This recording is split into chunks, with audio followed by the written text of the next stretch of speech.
The year was 1903. Motorsports had replaced livestock as the attraction at the Wisconsin State Fairgrounds. Now, 95 years later, the Milwaukee Mile is a venue where the unexpected is part of the expected. Case in point, last year, Jack Sprague, Ron Hornaday battling for the win when a bungee cord was spotted on the racetrack. The late race caution giving Hornaday time to regroup and capture the win. On this 4th of July, the fireworks will resume as Ron Hornaday and Jack Sprague continue their battle atop the point standings. Sprague, the overall point leader, has just one victory this year, but he's finished in the top 10 in every race this season. As for Hornaday, he's just 67 points behind in second place with 3 wins and 9 starts. Then there's third place point man Joe Ruttman. He loves the Milwaukee Mile. Tony Raines is enjoying a solid season. And Virginia's Stacy Compton is never far from the lead. So light the fuse, let the fireworks begin. It's NASCAR's Milwaukee 200 next.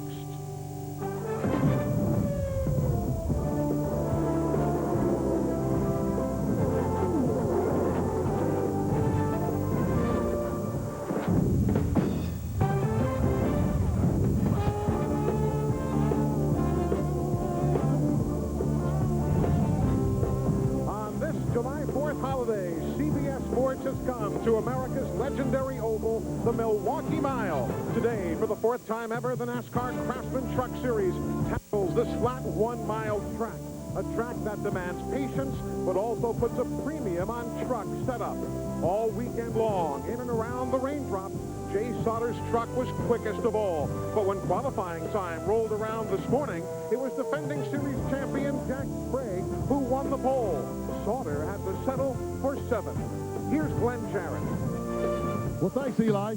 You know, Jack Sprague has a real love affair with the Milwaukee Mile. He won his 2nd consecutive pole here earlier today, breaking his own track record. He won the race in 1996 and had it won last year until a late race caution cost him victory. Jack, can you continue your dominance here at the Milwaukee Mile today?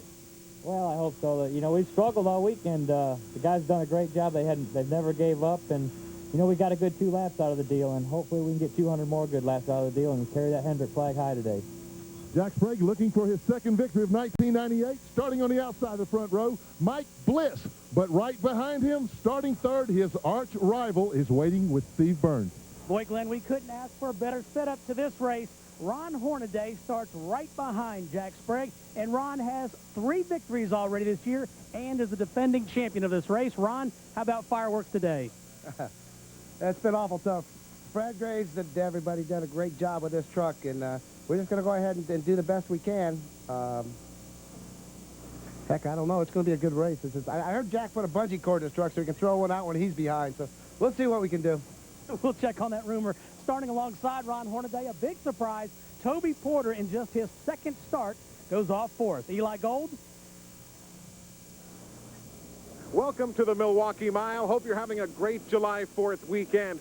This was to have been the start of a NASCAR doubleheader here on CBS Sports today, but with the cancellation of the Pepsi 400 because of those Florida wildfires, the race rescheduled for mid-October, well, that brings us here to Milwaukee and a big race day for you. And I'll tell you, Buddy Baker, if you like speed, if you like powerful trucks, if you like beating and banging, we've all come to the right place. Exactly the right place, and a couple of trucks to keep your eyes on today. Jay Sauter, as a kid, watched his father run this racetrack. It has a lot of value to it as far as winning for him.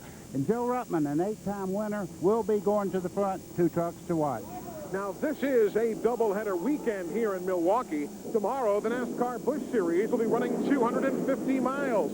Earlier today, they ran for the pole position, and it was the Fina Chevrolet team that really turned a good lap. Randy LaJoie, though not on the pole, is solidly in the field, and the man who won here just a year ago joins us on our CBS telecast today. Randy, great to have you along, and super run today on a very tough racetrack. When it's a flat track, it's a tough day. Well, it is going to be a tough day for these trucks. The crew chief's going to have their work cut out for them. The sun's been going in and out. They practiced on a cool and breezy morning, and it kind of bit us today. On a 1-mile flat track, you got to have finesse, but you got to be aggressive also. As you can hear in the background, the trucks have roared to life. Why don't we check out the starting lineup for today's Milwaukee 200. Jack Sprague has won the pole. The series point leader has the best seat in the house with Mike Bliss back from those Texas injuries alongside the 1996 champion Ron Hornaday. And a great run for Toby Porter, who'll start fourth. Flat track ace Stacy Compton goes fifth, and veteran Joe Ruttman will start sixth. Jay Sauter was second here a year ago, and the ultimate outlaw, Scott Hansen, is here. Road racing ace Boris Stead, and 1994 Busch Series winner here, Mike Wallace, starts 10th. Wisconsin's Brian Reffner and Jimmy Hensley, who was third here in 1985 in a Busch Series car. The injured Bob Keselowski is back, and Kevin Sawinski, an ASA winner here. Tony Raines won here in 1988 in an ASA car, and Lonnie Rush starts 16th. Greg Biffle will go 17th. There's Terry Cook. Mike Garvey, and Canada's Randy McDonald. Dennis Setzer driving for Bob Keselowski here this weekend. Idaho's Randy Tolsma. The Winston West Point leader, Kevin Harvick. There's Butch Miller with 3 ASA wins here, and Scott Walters.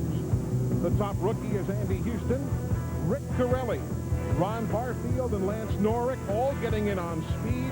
The provisional starters, Tony Roper is here. Alabama's Rick Crawford, who won at Homestead, Florida. Wayne Anderson, road racer Rob Morgan, and rounding it out, Dominic Dobson, the starting lineup for the Milwaukee 200.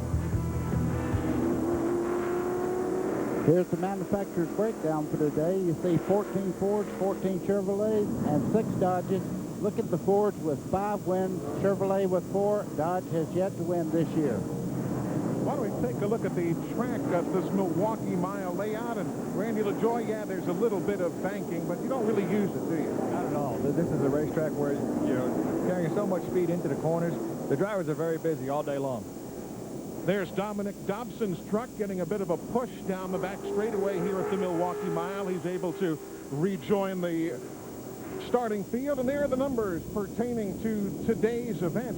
Last year, those numbers posted by Hornaday were track record performance numbers. We had a very, very quick race with only 5 caution periods a year ago. As you can see, it's a magnificent day here in the state of Wisconsin. 74 degrees and really ideal racing conditions. We've got a lot of folks carrying cameras for us today. That is Mike Bliss, the Team ASE Ford. The Ultra Motorsports bunch will be giving us a ride around the Milwaukee Mile. Ron Hornaday starting third. Again, you can see, folks, a pancake flat racetrack as we take these rides around. Stacy Compton, very talented young driver in the Royal Crown Cola Ford. Racer Boris Stead. He's in the Federated Auto Parts Ford at the pole at Watkins Glen. Wisconsin native Brian Reffner. He's 34 now, but he was here when he was a 13-year-old as a tire carrier for his dad, Tom, who was a great Wisconsin short tracker. Then continuing our look, Tony Raines. The Pennzoil Ford. Tony's won a couple of races already here in 1998 in Texas and at the I-70 Speedway in Odessa, Missouri. And Dennis Setzer from Hickory, North Carolina. That is normally the truck that Bob Keselowski drives. Bob is in a secondary truck, battling back from some injuries suffered a few weeks ago. There you see Mike Skinner, the only driver to win from the pole position. How much does track position mean on a flat track versus anywhere else, Randy, or is it just darn important everywhere you go? Exactly right. No matter where you go, track position means a lot. So the guys in the back that have been quick, like you said at the top of the show, they have their work cut out for them to get up to the front, to cruise. I mean, it's going to be a great show here. So we are so happy you've joined us here on CBS Sports today. The NASCAR Craftsman Truck Series live at the Milwaukee Mile. 200 miles, 200 laps. The turns, as you see, pretty tight. It's kind of like one driver said, it's like the Martinsville Speedway on steroids. Some folks say it's like the Homestead Motorsports Complex. You judge for yourself. Glad you're with us. We are going racing here in Milwaukee. Green flag.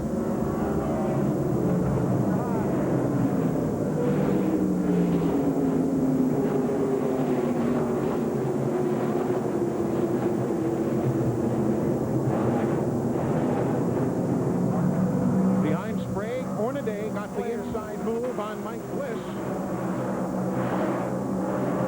99 Ruttman, 86 Compton, that blue and red truck. The 3 is Sauter. And here comes Sprague in the green and white machine. Leads lap number 1 of the Milwaukee 200.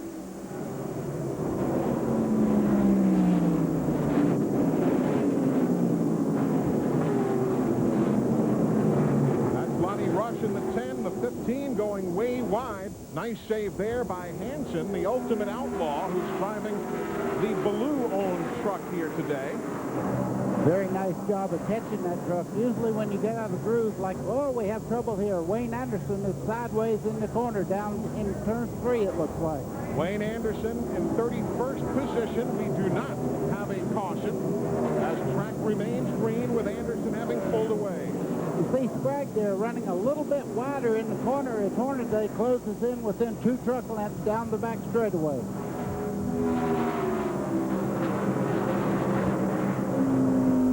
Riding with Ron Hornaday.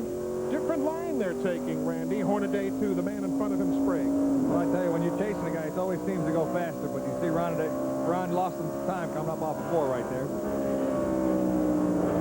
You can see the inside guardrail jutting out into the racing groove as they head down into turn 1. A very difficult place to get into. It is. Going into turn 1, they got that inside guardrail there. And you can put your left front. Now, you're probably only a foot and a half away from that. Here in 3 and 4, the track a good bit wider, a little more forgiving. Not a whole lot. A little more. And there you see the spread. Sprague, Hornaday, Porter, Ruttman, and Bliss, your top 5. Good scramble there. Tolsma in that 61, that silverish-looking truck. They say it is taupe in color. He'll make the move around Lonnie Rush to grab 20th spot. That's 20th and 21st on your screen. Tolsma had 2 races under his belt here in the 61 truck. He ran here in his USAC days. Finished 3rd and 4th back in the early 1990s. And just behind them is Butch Miller there in the 18 blue and white truck. And right behind him, Andy Houston, who has really come on the scene lately and been running very, very well. As you see him making a move on the inside of Miller there, trying to get up under him. That's the battle for 22nd and 23rd. Miller in the 18, Houston in the 60. Houston's first trip here, while Miller has 3 wins and 5 top 3 finishes here in the American Speed Association when he was a mainstay there. And here's a good scramble closer to the front as the 9 truck of Keselowski works inside of Breffner, but Brian will out-drag him back into the corner. That's the spot up for grabs in 10th place right now. Eli Keselowski's battling a bruised-up body from a wreck earlier on in the trucks, and he's in a backup truck, and Dennis Sutcher's driving the primary truck because he's not sure how long he can stay in the truck. But that backup truck won at Richmond last year when Keselowski got his only series win. And here he goes inside of Breffner. Not a bad backup truck, is it? No.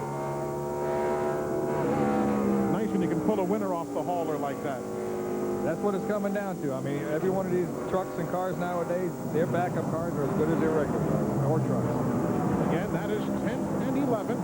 Right behind the 50, the red truck, that's Greg Biffle, a talented rookie. Right now, 16 points out of the lead for Rookie of the Year honors, which Andy Houston holds, and there goes Biffle challenging Keselowski. You can see Bob got very, very loose getting into turn 3, and Biffle took advantage and moved his truck right under the inside groove there. If he don't get down, he's going to lose another spot also. The 88 is right there in the mix, too. That's Terry Cook. He's in 13th.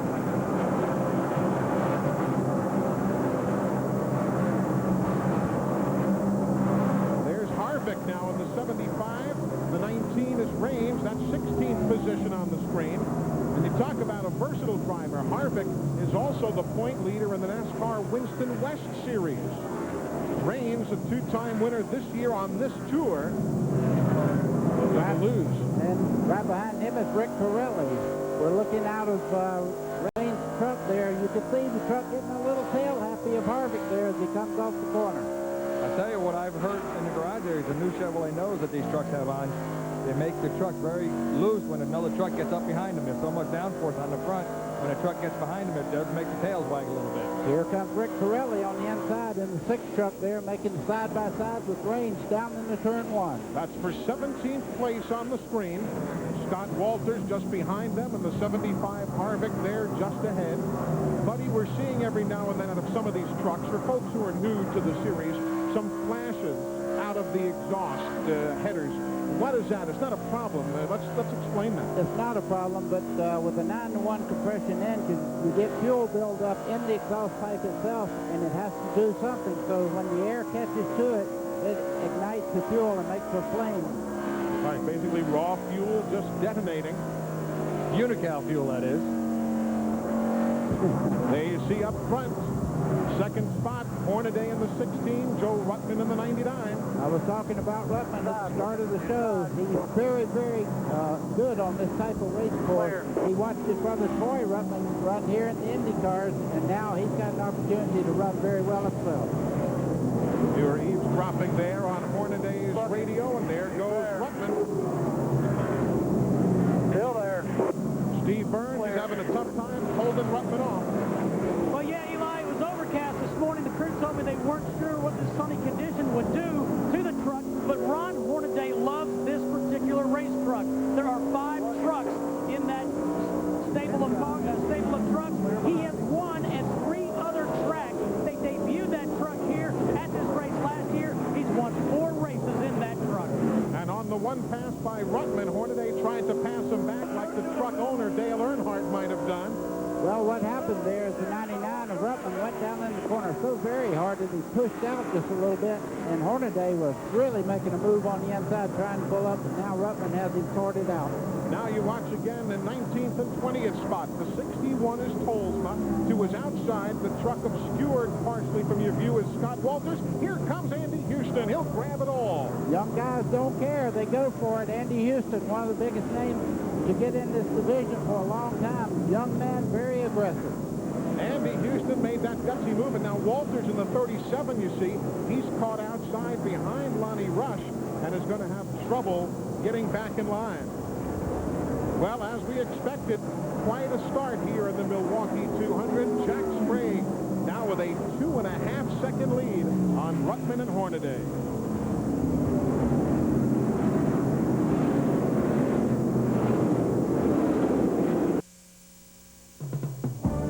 In celebration of NASCAR's 50th anniversary, CBS Sports presentation of the Craftsman Truck Series is sponsored by Ford. The official truck of NASCAR is built Ford tough. Old Spice high-endurance deodorant and antiperspirant. Powerful protection for men. And by Craftsman. 2,200 hand tools made in America and guaranteed forever. On this July 4th, we welcome you back to the Milwaukee Mile. Eli Gold, Buddy Baker, Randy LaJoie, Glenn Jarrett, Steve Burns. Watch what happened on lap number 16, just 4 laps ago. Sawinski, the 55, was in his way. He was, and just behind him, Rick Crawford hooks up on the right rear. You can see heavy contact there. Both trucks able to go on, but that was a lick and a half on the front part of Crawford's truck. And there you see Crawford, who won on the flat track in Homestead, Florida. How significant, Randy LaJoie, is aerodynamics on a track like this? A whole bunch, and you can have a tough time to win this race. He might have knocked the toe out also. There you see the race leader, Jack Sprague, now 3 7/10 seconds ahead of the second-place truck, Joe Ruttman. If you wonder what 3.7 seconds looks like at the Milwaukee Mile, there it is. There's Ruttman now running in second. He's got just about a second on the third-place runner, Ron Hornaday. Then you've got Sauter right behind. There's the spread from Hornaday to Sauter, 4/10 of a second, and Mike Bliss closing in 5th spot in that number 2 truck. Then the lap machine of Wayne Anderson. Remember, he spun earlier. No caution at the time, but he has now gone a lap down. So now you come back to the white truck. That's Toby Porter. Toby is 7.5 seconds back of the leader, running in 6th. The 86 is Stacy Compton. He's running in the 7th spot. And then right behind them, the 52 is Mike Wallace, who in 1994 won a NASCAR Busch Series race on this same track. There's Boris Said. He is 10 seconds behind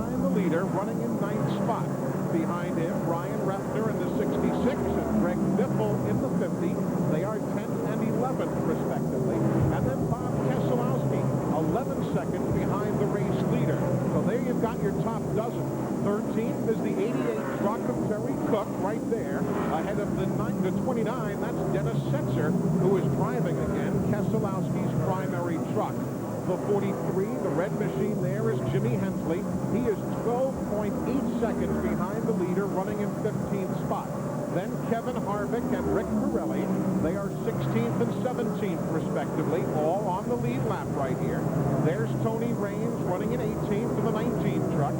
And then right behind him, Andy Houston. He is 15 seconds behind the leader. Then Randy Tolsma comes by.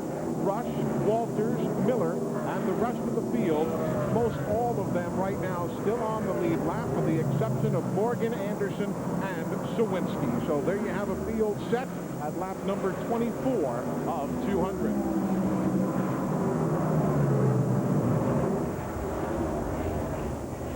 The lead now 4.5 seconds as we look out from Ron Hornaday's rear glass towards Jay Sauter. You know, Sauter, again, was the quickest truck of the lot. I mean, all day yesterday, in and around the rain showers, and even early practice this morning at 7:30 they were on the track. He was quick. Eli, the one thing that you have to factor in right now, you can see the blue skies up there, the sun baking down on this pavement. Yesterday we had a cloudy condition when they set these trucks up. So right now they're in uncharted waters. Until they get to work on these trucks and make some adjustments, there's going to be trucks that really dominate that maybe won't be so good after they make their first stop. A lot of trucks, including the man we're riding with, Ron Hornaday, reporting that the truck is tight. Not turning the way he'd like in the corner. As you see Bliss in the 2, trying to grab 4th spot away from Sauter in the number 3 truck, and we're riding with Bliss. Sauter's got a good grip now going, Glenn. This is going to be a little patience, I think, for the time being. Well, I think you're exactly right, Eli. And he just got by. He's been racing Mike Bliss real hard the last few laps. I was checking lap times a few laps before that when we were talking about how quick he was in practice. The only truck that was quicker than he on the racetrack was Jack Sprague, and that was only about 500ths of a second. So Jay's got a good track. It's a long, long race. 200 miles a long way here. You're exactly right. Patience is the key for him. He does have a fast truck. He's run here, Sauter has, a dozen times. Not always in that truck, obviously a lot of times in automobiles. Lots of second place finishes here, but he's never won. He said, no, it's frustrating. His dad, Jim Sauter, is one here. His brother, Tim Sauter, is one here. Jason, I've always come up just a position short. Yeah, but he's got all the ability and a great truck there. That famous number 3 there has got a championship under its belt. The 3 truck does, and I think Sauter right now, after he makes a few adjustments, you'll see him one of the toughest trucks out there. Home track advantage is a big thing, too. When you come to a track close to home that you grew up with, I mean, it just pumps you up, it pumps the team up, and that's probably one of the reasons he was probably one of the quickest ones here of the weekend so far. That's the voice of Randy LaJoy, 2-time NASCAR Busch Series champion, winner of the Busch Series race here in Milwaukee just 1 year ago. Inside of Rob Morgan there as we ride with Mike Bliss, putting Morgan another lap down. Morgan, a noted road racer. You could see Morgan do a very, very smart thing there. He went to the outside to let the 3 truck of Sauter by. He's not giving Mike Bliss any help there, but he moved to the outside. The preferred line is right around the inside of the race truck. And I'm sure Bliss is waving to him right now, too, saying thank you. Jack Sprague continues to lead as he has from the get-go. He's now 5 seconds up on second place Joe Ruttman here in Milwaukee.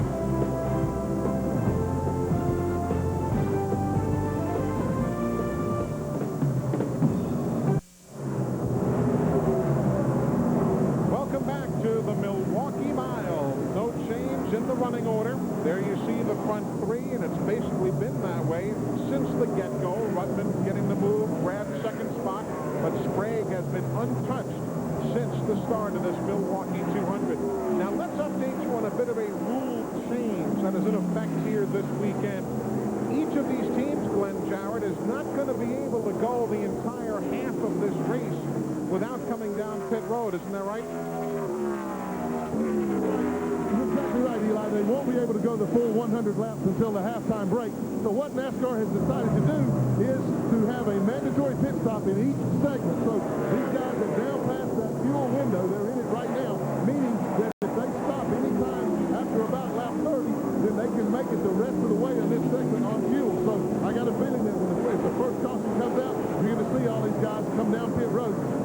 must make a fuel stop. It's mandatory.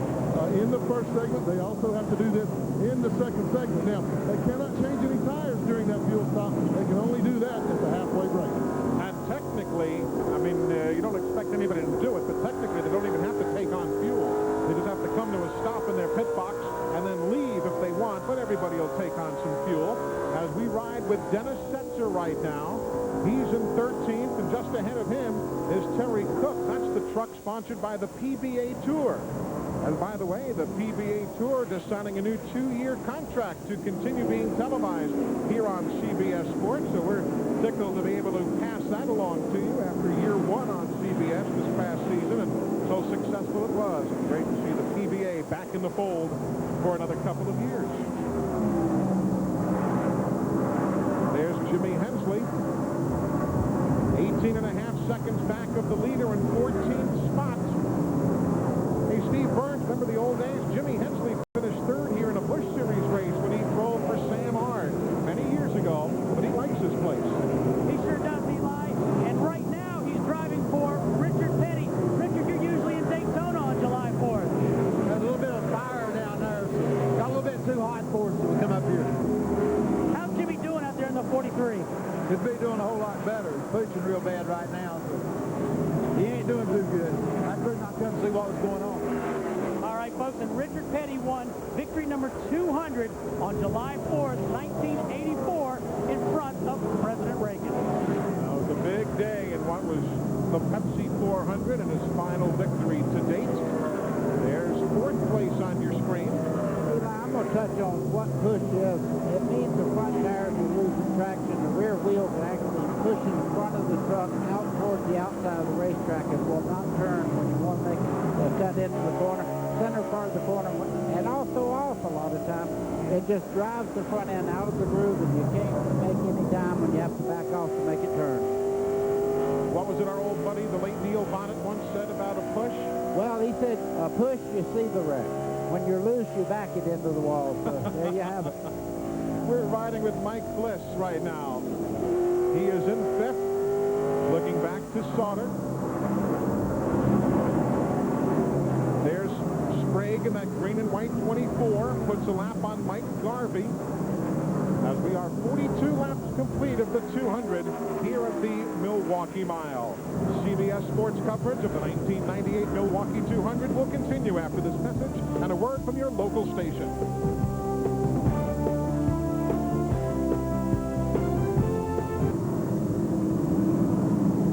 Welcome back, everybody. Pit stop's the name of the game. We are under caution. Rob Morgan spun in turn number 4, has been able to continue on. There you see the 57 truck that brought out the caution. But right now, pit stops Glenn Jarrett.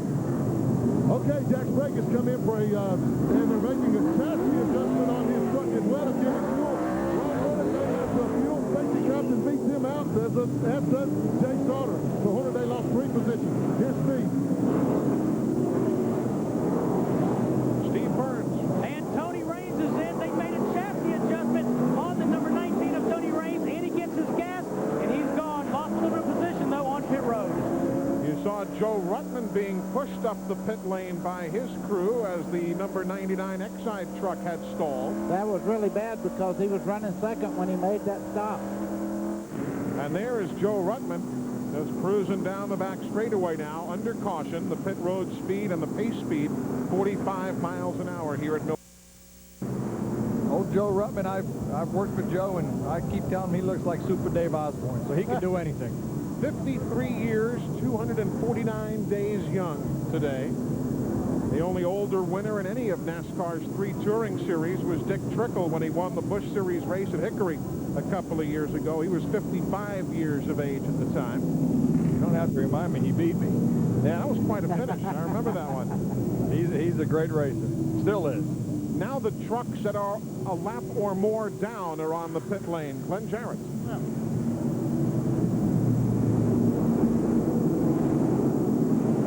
Jack Sprague is being penalized. We are hearing from Glenn, who's now checking on that story down on the pit lane.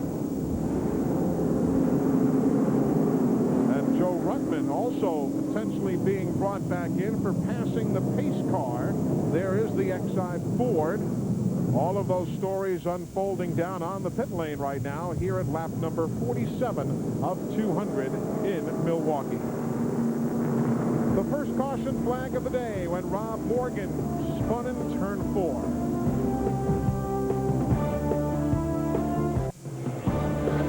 Nobody covers NASCAR like CBS Sportsline. You'll get the latest news and standings from the track, in-depth columns and driver bios, plus video highlights, interviews, and a whole lot more. Why not get on the fast track at cbs.sportsline.com.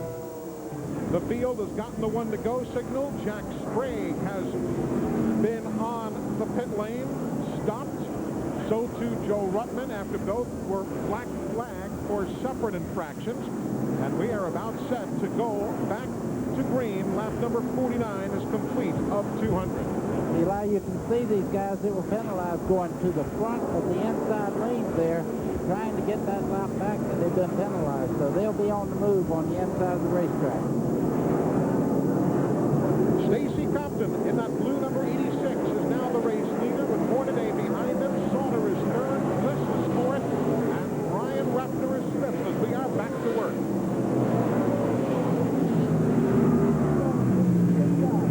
Stacy Compton, who loves these big flat tracks. He shows the way on the restart. From Compton back towards Hornaday, who's in second.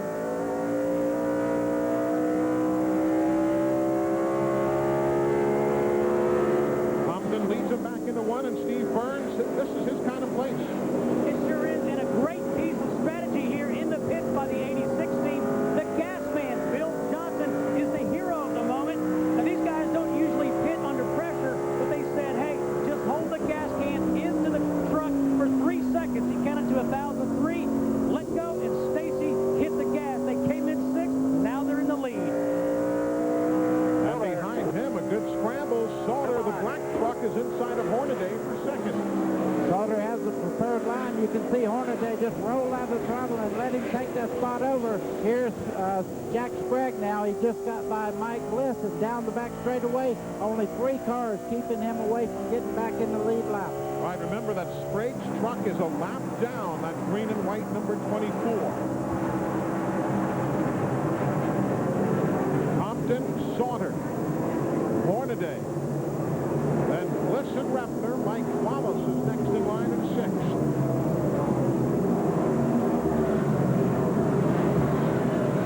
As always on a restart, you're going to pick your way through traffic. 13th, 14th, 15th on your screen. The 6 is Corelli, that 44, Boris said. Jimmy Hensley in the 43, Tony Raines in that yellow and black number 19 as we ride with Boris said. The Federated Auto Parts team carrying our onboard cameras as Raines. He got a little shot there from Tony Raines in the center part of the corner.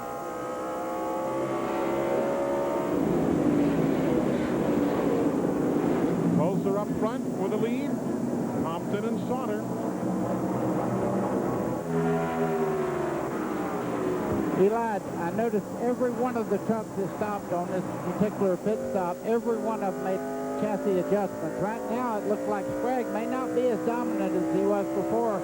I see Mike Bliss got back by him again. There you see Sauter closing in just a bit in the corners. Compton uses the brake very sparingly, so use a little brake. And I guess the same with your cars, Randy LaJoy, just to kind of get a set before you roll on through. Well, it all depends on how hard you go in the corner, how scared you are. If it takes your breath away, you use them a little harder than you should. This flat racetrack, you don't really have to use a lot of brake. Try to get the car to roll through without the brake. But Glenn J. Sauter keeps closing in on Compton, a couple of the young guns on the circuit. Yeah, he does. Eli, putting a lot of pressure on him, and a little bit surprising because Jay has told the crew that the truck is just a little bit tight right now. So, I don't know, maybe Stacy's got a little bit of a problem too, but they did not adjust the truck when they came in for the fuel. They just did a splash and go. They're going to make some major adjustments on it at the halftime break. But right now, the truck looks awfully good to have that kind of push on it. And that is a truck, I guess you might want to call it, I guess, non-denominational or something. They use it on the big tracks, the short tracks, everywhere. They don't specialize. They're more generalized as far as the machines they're using each week. Eli, the question is on a race track like this is whether you bring a truck with a lot of characteristics to run fast down the straightaway or through the corner. A good short track truck will run just as well here as maybe a super speedway truck. Steve Burns watching from Compton's pit. And Glenn Jarrett wondered just a moment ago if Stacy Compton was having problems. He has the opposite problem of most of the other trucks in this field. While most drivers are complaining of the trucks being tight, Compton says it's loose. That means the back end wants to come around. They did not make any chassis adjustment on that pit stop, and that may be the reason why he got out so fast. Compton won earlier this year in Portland, Oregon on the short track, and he dominated. He led 198 of the 200 laps that day. Two of the best friends on the racetrack right now battling. You see right there, Jack Sprague jumps to the inside of Hornaday. Hornaday closes the door as they head into turn one. Again, Sprague in that green and white truck is not on the lead lap. Hornaday, with whom we ride now in that Napa Brakes truck, he is on the lead lap in third. And you see two trucks just behind them battling it out. Joe Rutland's also making a move. As here we go, Sprague on the inside. Very close to contact, maybe a little rub there. Not for position, but it's worth the price of admission. These guys do it all the time, all year long. This is a great show. But that's one good thing. I mean, they know each other. They know how much you can get away with also. They respect each other, though one would not expect to see them sharing a meal at the local restaurant. I think he'll bring him to his motorhome, though. Yeah. And they better not mess around too much because Rutland just behind him there, he's a lap down also. He needs to get back in the lead lap. And you see, he is by Bliss now and closing in on the back of these guys. 27 of the 34 starters still on the lead lap, including, as you see, Lance Norrick in the top left corner of the screen. Now the trucks we show you that are at least one lap down, as you see that scoring rundown throughout the day. Oh boy, here we go. He's giving him a little chrome horn there. He's letting him know these cars don't have horns, so you have to touch them every once in a while just so they know you're there.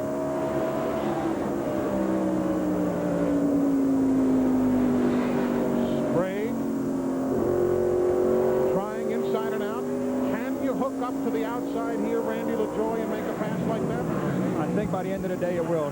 Give it another 40 laps, and the racetrack will go up the hill a little bit, and you'll be doing just fine. Right there, the inside pass. Not for position, but Sprague getting closer to trying to unlap himself.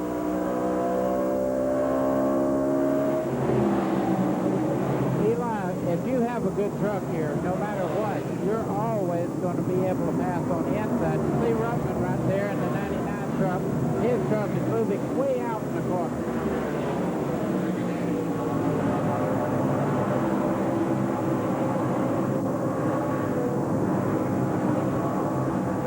Up front, you've got the blue truck of Compton, then Sauter, then the lapped machine. As this crowd just looks on. And Glenn, let's go back to what happened to Jack Sprague a while ago, because again, he's clearly the quickest truck on the racetrack. How did he end up getting a lap down again? Well, Eli, the Craftsman Truck Series has a rule that when you come down pit road, you cannot go at a speed greater than what the pace truck is out on the racetrack. And he actually passed the truck as he was going, or the pace vehicle as he was going down pit road, and that's a one-lap penalty. We saw it earlier in the year at Homestead. And so that's how he got the lap down. They held him a lap. We saw how dominant he was early, and I asked crew chief Dennis Connor if the truck had tightened up a little bit when he got in traffic. Dennis just laughed and said, no, he's not saying anything right now. He's so mad about the penalty, he's on a mission. I tell you, they have every confidence that he will get by these first two trucks of Compton and Sauter and without any problem and get that lap back. And I'll tell you what, he'll be a man on the mission in the second half when he does. So that's something to keep our eyes on as this afternoon unfolds. We're now at lap 65 of 200. Very rapidly run event. Only one caution when Rob Morgan spun in turn 4 on lap 45 as we ride again with the race leader Stacy Compton. NASCAR's been doing that all year long about pulling up the pit. I got snagged for it in Darlington, and a lot of guys have in either division, Cup, Busch, and the truck series. They've been really keeping an eye on pulling up the pit, and sometimes we get nailed. Jay Sauter in that black Goodwrench truck. Nothing there. Looks as though Compton's going to just tease him by giving him the littlest little bit of the inside groove. He's going to have to work to get around him. He also can't commit himself because he's trying to keep Jack behind him also. But you keep Jack behind him until a halfway break. That's another 23 laps away. It's going to be tough. But Jack, he's trying. Look at Sprague there. You see him get sideways and wiggle.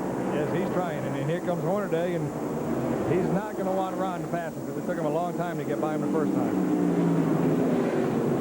Remember, Sprague is not on the lead lap in that green and white truck. The others are, so 16 and 99 riding now with Hornaday. This is for a battle here. Ruttman gets by. He's 2, not on the lead lap, remember. Stacy Compton leads.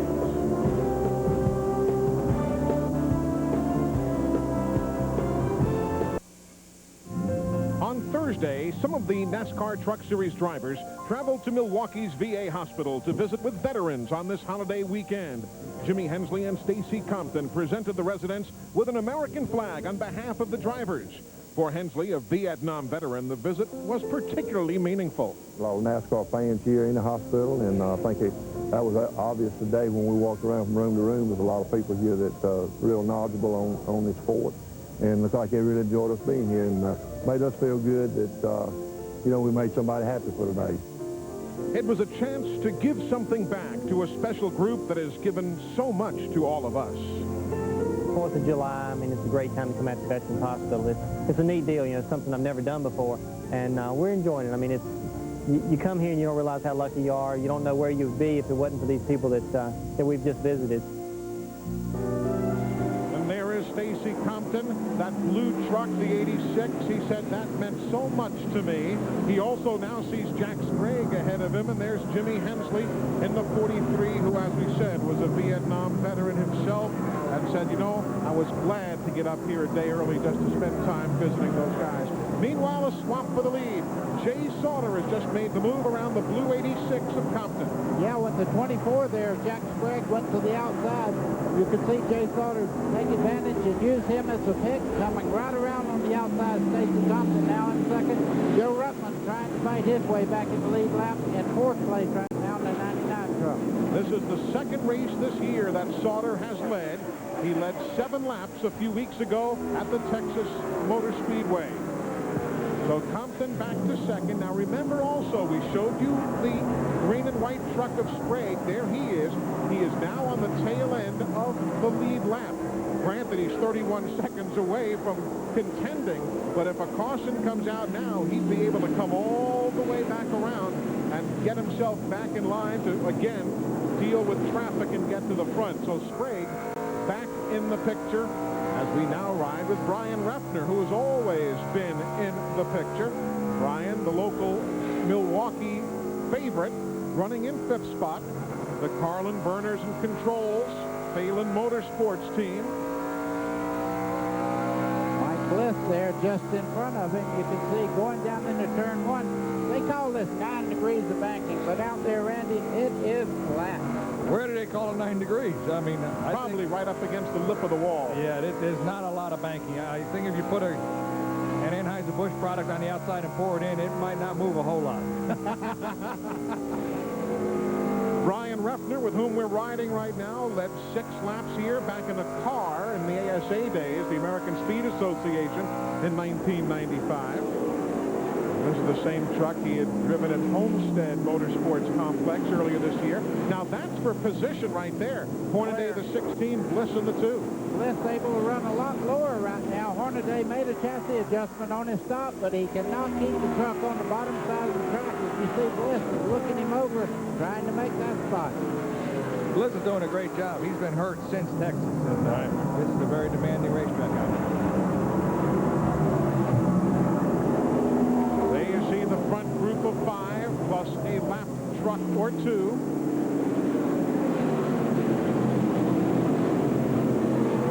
Compton the 86, 99, Ruttman not on the lead lap. Now let's not forget Dennis Setzer in all of this. There he is Dennis now started 21st. He's all the way up to 8th in that Dodge truck owned by Bob Keselowski. Well, I think Setzer, without a doubt, is one of the best flat track drivers in the country. He has a lot of style when it comes to how he gets back on the throttle in the middle part of the corner. Never upsetting the truck, and he does have a second place finish here in the first truck race ever. The Mopar Performance Dodge. We're riding with him now through turn 2 onto the back straightaway. I think he gets that throttle response from running Hickory for so many years. Hickory Speedway in North Carolina, which also yielded Andy Houston, who is right now the top rookie in the NASCAR Craftsman Truck Series. He's also come from a long ways back. He started 26, and now he's 11. Eli, that was perfect. You could hear the truck in the corner there, and when he got back in the throttle, it was not just back into the throttle. It was nice and easy. Make sure, listen, nice and smooth. Now he's full throttle right there.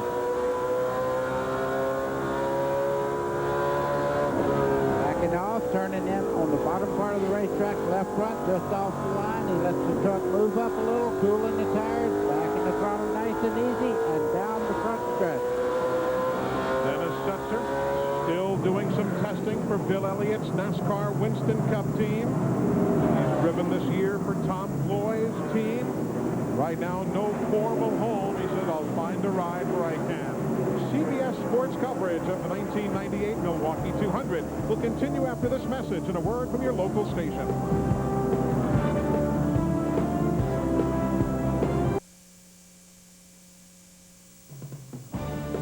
In celebration of NASCAR's 50th anniversary, CBS Sports presentation of the Craftsman Truck Series is sponsored by Mobil One Synthetic Motor Oil. Nothing outperforms Mobil One. Brewery Fresh Budweiser, official beer of NASCAR. Hey, race fans, this Bud's for you. And by Pep Boy, the official sponsor of the Indy Racing League. We are back live on CBS Sports, the Milwaukee Mile, hosting the NASCAR Craftsman Truck Series. Lap 75 is where Jay Sauter took the lead. We are now 13 miles further down the road, and he's got Joe Ruttman in the 99 right behind him. Not for a battle for position, but Ruttman wants back on the lead lap before the halfway break. Ruttman is much quicker in the 99 truck there in the center part of the corner than the 3 of Jay Sauter, our race leader. You can watch him into the corner. He will gain about 3 or 4 truck lengths right in the middle part of the corner. Well, not this time. Not this time. You talk about a quick truck. The 61, third one in line right there, Randy Tolsma, on the stopwatches, the quickest truck on the racetrack right now. You see how much he's moved up already, and he's waiting to get around the 50 of Greg Biffle. Oh, the race leader spins. The leader is spun in turn number 2, Jay Sauter. No caution, but the leader has spun, hands the top spot to Stacy Compton. How about it off turn 2? We stay green, but how quickly the Milwaukee Mile can grab you. Well, the Milwaukee Mile, Joe Ruttman got his lap back also. Yep. We didn't see what happened. We'll have to see if we can get a look and see whether Joe might have helped things develop there. But Compton is the new leader at lap number 91. Mike Bliss is working him pretty hard. Watch it again here. Ooh, look from the view we had out of Compton's truck that Ruttman might have just helped things there a bit more than he wanted to. Eli, in protection of what might have happened there, coming off the corner like that, if Sauter checked up just a little bit, you can't get on the brake pedal quick enough to avoid touching somebody coming out of the corner like that. That is for sure. When the guy in front of you gets loose and he rolls out of the gas just a little bit and you're in the gas hard, it doesn't take much. As you see, just a little bit on the right rear quarter panel on a truck, you know, just enough to turn him around. Now there you see the 61 Tolsma. He's moved around Sauter. That's for 8th place. So Sauter spun and dropped back to 9th. He didn't lose a lap, but he did lose those 9 positions. Meanwhile, another very quick truck, the 29, making the move inside now. That is Dennis Setzer, started 21st. We ride with him all the way up to 6th now, buddy. Yeah, and Mike Wallace just in front of him there is a very evasive driver. He's been shutting the door on him down the back. And problems with Compton. Problems for the race leader. Steve Burns is down in the Compton pit. Oh, Eli, we talked about earlier the fact that they put just enough fuel on that stop on lap 45, but now they have run out of gas. They did not get enough gas into the truck of Stacy Compton. So Compton runs out of fuel at lap 94 with the halftime mid-race break coming up at lap 101. Heartbreak there for two men who've been leading this event. Sauter spins, and there now is the new leader, Mike Bliss. Mike Bliss battling back from injuries sustained in Texas a few weeks ago. Felt less than 100% at Bristol Motor Speedway. And this is probably the best medicine in the world for him right here. I noticed Scott Hansen also in the 15 truck had to come in and make a pit stop just now. A lot of these guys second-guessed how far they can go on fuel. And now the problem is the truck won't refire. What happens here when you're totally out of fuel? Eli, there's no fuel in the carburetor itself, so right now they're trying to make the pump turn over by pushing the truck to push a little fuel into the carburetor itself so it'll fire. Losing a lap, losing a couple of laps. Compton now away at lap number 95. And what happens, Eli, on the trucks, they don't have the air cleaners like the Winston Cup cars or the Busch cars have. So their air cleaners, usually you can see them shooting ether down the carburetor, but the carburetor intake is right in the grill on the trucks, and it takes a longer for the ether to get in there. Exactly. It pushes it into the front of the air cleaner, so you can't shoot ether in there to crank it up because you can't run in front of the truck. That's pretty obvious. Compton is now in 30th position, 2 laps down. 30th spot, 2 laps down for the man who moments ago was sitting atop the heap. So Bliss now leads. Hornaday is second. Refner is third. And the fellow we were bragging on before, Dennis Setzer, is now up to 4th. Now, if you're new to this series, we'll remind you at lap 100, you reach halfway. They will then put out the caution flag at lap 101, at which point you can come down pit road and make your tire change and repair for the remainder of the race. But Glenn, how about Dennis Setzer? He's about set to pass Brian Refner if he can for 3rd. Oh, a great performance, Eli, and I just ran the Milwaukee half mile up to their pit area. It's a long way up there. Howard Comstock, who used to be the crew chief on Ted Musgrave's Winston Cup car, is now helping crew that team, and he told me that they raised the track bar on the 29 truck when he stopped for fuel a while ago, and it's made all the difference in the world. I just looked at the clock. He was about 1,500 to 1,800 of a second faster than anybody on the racetrack. He is on the way to the front. And it'll be halfway next time by for Mike Bliss, the race leader here in Milwaukee. And just like Tulsa, they're the fastest truck on the speedway. Maybe not after adjustments at halftime.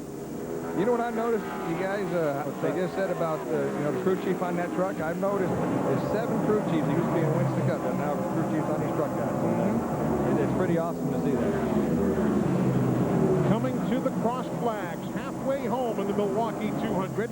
The next time by, as we ride with Ron Hornaday, all of these drivers will be seeing the caution flag displayed, and then they'll come down pit road for 5 minutes. They'll be able to change their Goodyear Racing tires. Otherwise, if you make a tire change, unless the tire's totally flat, it's a 5-lap penalty. Again, trying to maximize the dollars in this series. And here comes Hornaday. Couldn't snooker him, huh? I couldn't get him for the halfway money, but I tell you what, he made a run at it. Halfway break, buddy. Caution's out. You heard him say, awesome job. Halfway break to Ron Hornaday. He just tied a little bit into the middle, Fred. Behind him, I'm tied off.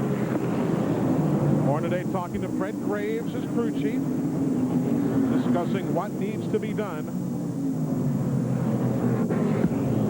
As Chris Morgan shows them the caution. Mike Bliss is the leader. We'll talk with the drivers when we come back to the Milwaukee Mile.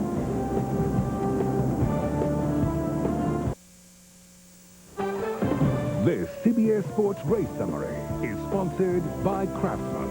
2,200 hand tools made in America and guaranteed forever. Milwaukee 200. Race leaders, Jack Sprague, Stacy Compton, Jay Sauter, Compton again here, and then Mike Bliss. They have swapped the race lead around. Average speed is good. It's a record because of only one caution brought out when Rob Morgan spun back on lap number 45. Ron Hornaday is in at halfway. He's in second, Glenn Jarrett. And he's out of the truck. First of all, truck was pretty good, maybe a little too tight. And what are you doing out here? Too much water, you know, I got to sweat it out here. I don't know. Just up into the middle. I mean, that's where they're getting at. I got to wait for it to turn. But Fred Graves, he's got some tricks. He'll make this Napa Brake Chevrolet run good. What are they going to do to fix it, Ron? I had said he talked about air pressure and who knows, maybe use my hand a little bit. I kind of ran it pretty hard that first half. Wasn't waiting for air pressure, and I took the front tire off about the first 20 laps. So let's slow down a little bit the second half. We'll be all right. Okay, we're going to let him drink that water he wants so much and go to Steve Burns. And Glenn, Randy Tolsma has had an impressive march to the front. Started 22nd. You guys are in the top 10. What will you do now to the truck?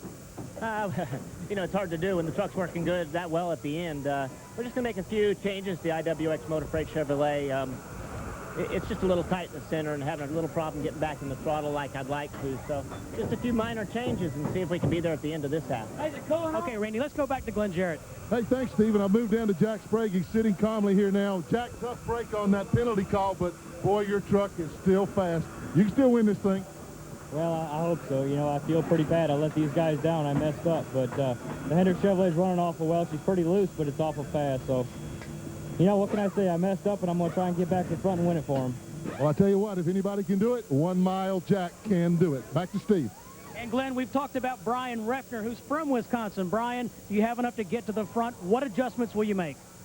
Well, we're a little tight, and we're probably going to let it ride and hope the track keeps loosening up as the sun stays out. And hope the track comes to us. You know, every time we've loosened this thing up, it's bit us in the second half. So we're going to stick with what we got and hope this Carlin Ford will take it to the front. All right, best of luck, Brian Refner. Hang on, hang on.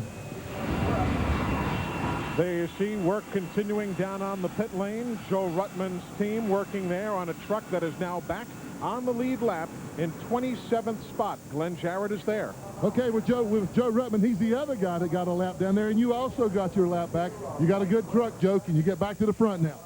Well, it's going to be tough, you know, but we're going to put we don't need a new Excite battery, but we might put one in because maybe I'm going to charge myself up. But I think, you know, if we can make the right moves, I think we can get back to the front. The field is pretty close, and we're just a little tight on the exit side, and we're trying to figure out what to do. And if we can get her dialed in, we'll get this whole F-150 up there racing those boys. Well, he's looked pretty good so far. Now back to Steve Burns again.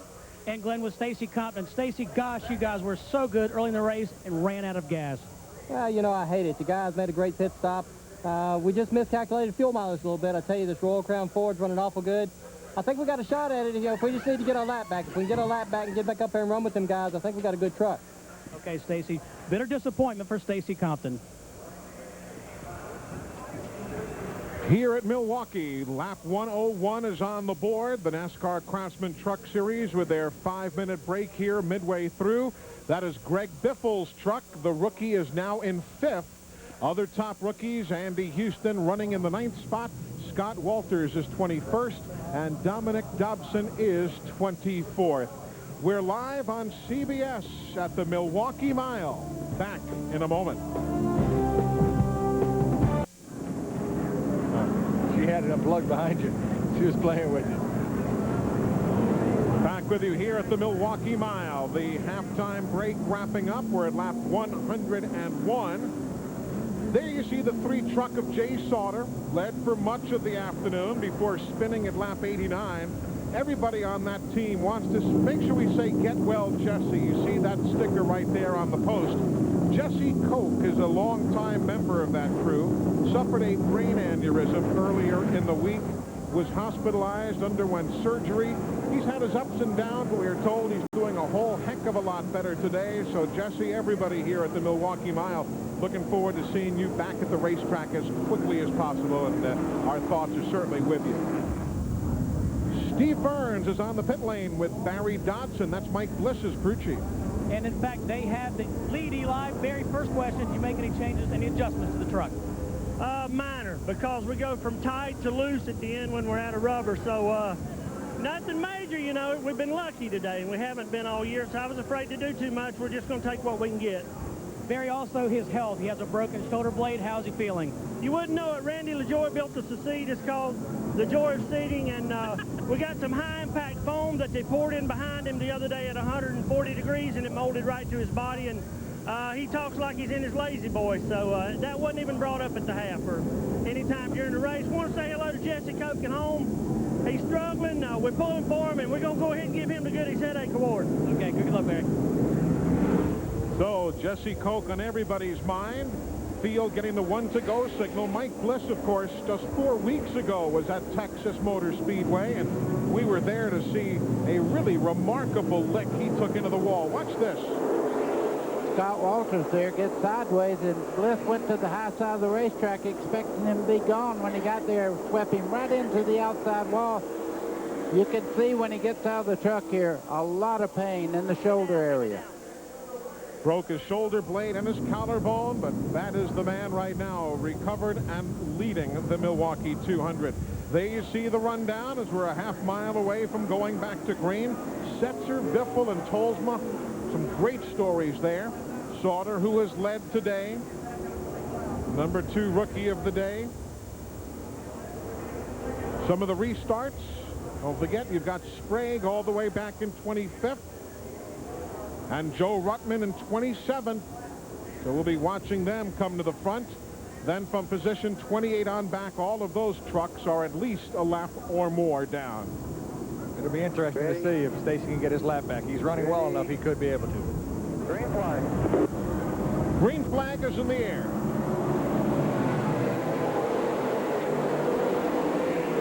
No chance there for Compton to get around Anderson and battle to get his lap back. Everybody sorts out here on the restart.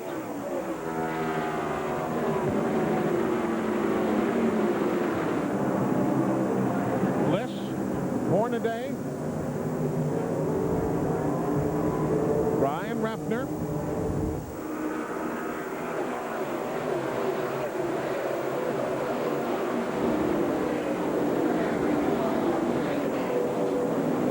middle of the field. There you see Sprague going by, just picking his way through traffic in that green and white truck. Look at Bliss getting gone. Well, right now, I know Hornaday said he used his tires up. You heard him at halftime here say he used the right front up by running the truck too hard in the first part of the go. He said he's going to take it easy. I think right now he's being easy on the tires, Randy. Yes, he is. And I tell you, there's a gaggle of trucks right here that's putting on a whale of a show. Jack Sprague, the 24 truck there on the outside, just waiting to see what Ruttman does. You see a truck on the outside, Lonnie Rush there, dropping back just a little bit down the back straightaway. Looks like you get out in the loose stuff. Once the rubber gets built up on the tires, it takes about a lap to get that rubber off the hot tires. Middle of the field, 19 is Raines. Oh, little contact there between the 29.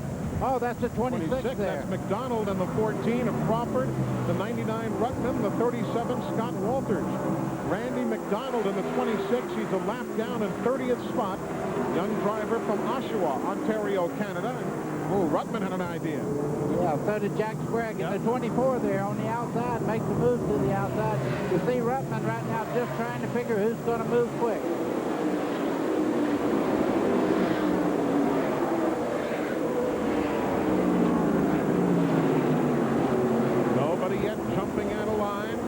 Group. Scott Walters in the 37 there. Sprague on the inside, side by side, down the back straightaway. Sprague will make the pass going into turn 3 pretty easily, I think. There you see the 99 Ruttman going inside of Walters. Ruttman able to turn the truck and stay low there. He pulls side by side with Jack Sprague. That's the first truck I've watched today really go by the 24 under full power. This is true. They're 19th and 20th now, guys. While we're watching this battle, if you're a Bob Keselowski fan, we'll just tell you he made a pit stop outside his pit box, though. So he was held up by NASCAR for a penalty and is back on the racetrack now, but he is being shown a couple of laps down in 31st position. There's his primary truck with Dennis Setzer at the wheel. And Setzer, having moved around Refner, is now in 3rd, as you see closing in on the 16 of Hornaday. Setzer, a very, very cagey driver on a flat track, as we noted earlier in the race. Very smooth on the throttle, off the throttle. Right now, closing in on Hornaday, pulls it down to a half a truck length. The Dodge is running very good. It usually runs very well also.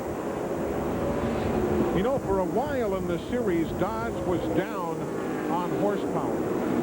But over the last year and a half or so, they've really gotten things together. Joey Arrington, Buddy's son, is here. He has always been a long-time Mopar engine guru, and he's helping these trucks a whole heck of a lot. He is that. You can see in the center part of the corner there, Setzer a little bit better than Hornaday, able to turn. Hornaday still pushing out just a little bit. It almost looks like caution is on the speedway. We've got debris on the racetrack, and caution is on the racetrack at lap 109. The 3rd caution of the day being waved by Chris Morgan right there from Santa Barbara, California. And there is another checkered flag. Not the real one, but another one. And it's not so much the flag itself, but the wooden dowel to which is it attached that has brought out this caution. You think somebody threw it out? Little Timmy has nothing to play with now. We're in Milwaukee. Back to the green flag in a moment.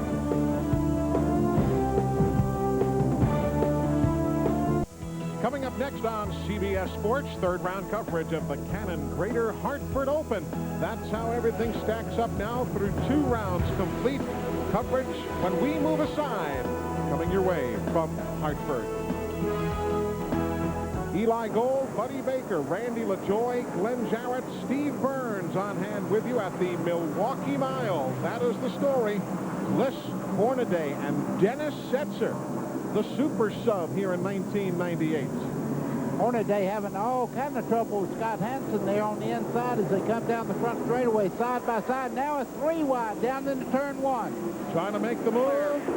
Setzer inside of Scott Hansen's truck, that white number 15. Brian Refner in the 66 running very, very well today also. Hansen there, the white truck not on the lead lap. He's a couple of laps down in 32nd. And Refner, as Buddy just tells you, the 66 right there in the picture as well. Stacy Compton staying right with Bliss. Closest he's been to him.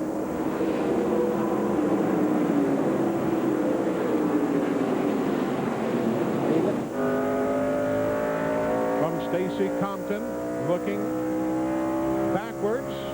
Stacy still a lap down in 27th spot, or at the tail end of that lap. By the way, a little unfinished business of moments ago, that checkered flag that was on the racetrack was indeed the real checkered flag. It got the breeze picked up, and they have now kind of tucked it in. They've got the stand there into which the wooden sticks are tucked. And when the wind came up, it upset the stand and blew the checkered flag out onto the racetrack. So that was the real one. Eli, we're watching the leader, but right there is a battle for second place. As you see Dennis Setzer under Hornaday down into turn 3, side by side. Hornaday fighting back as they come off turn 4. From Hornaday's truck. Tailgate to tailgate.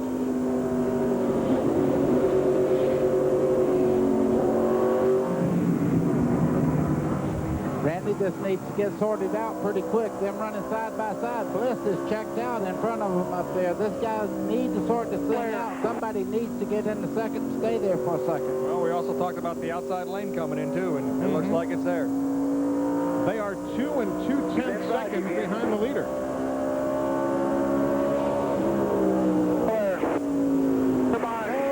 Setzer gets a good run down into turn 1 there and takes second spot over. So Dennis Setzer now in second.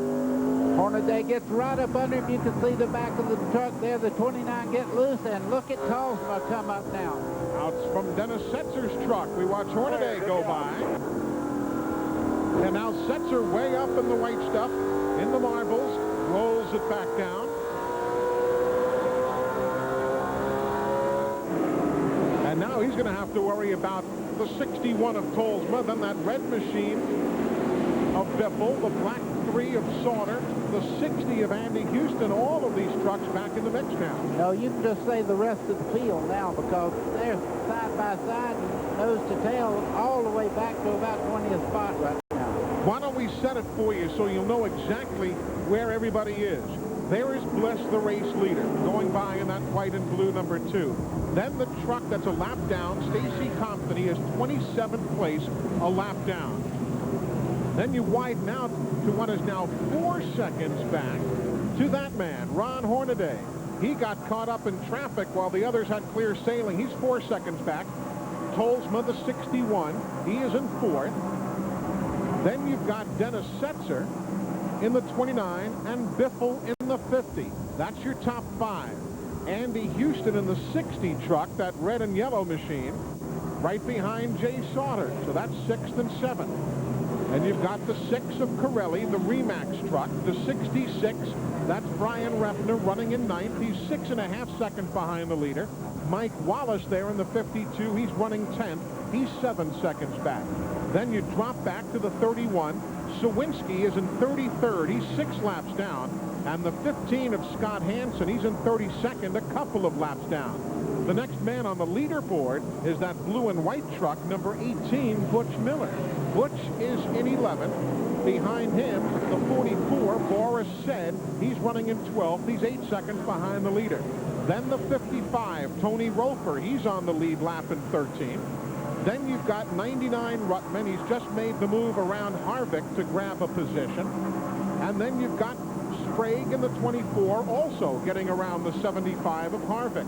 So Ruttman's in 14th, Sprague in 15th, Harvick now in 16th. Good run for Toby Porter today. He's 10 seconds back of the leader in that 17 truck. And now there's Bob Keselowski back on pit road. He was in on lap number 102. And Steve, is he just feeling puny now or what? Eli, it's hard to tell. The window net is down. Howard Comstock, the other guys talking to him now. He has shut the motor off on the Mopar Dodge, so he can't tell yet, but the motor is definitely off on the 9 truck of Bob Keselowski. The steering wheel comes off. He's going to get out. That's too bad. Bob has been undergoing therapy for a displaced hip. He's been all beaten and banged up this year. It hasn't been a healthy year for him due to race injuries. It's been a tough year on all divisions. There's been a lot of hurt race car drivers this year. Now there's a fellow who's getting to feel a whole lot better. And boy, look at that.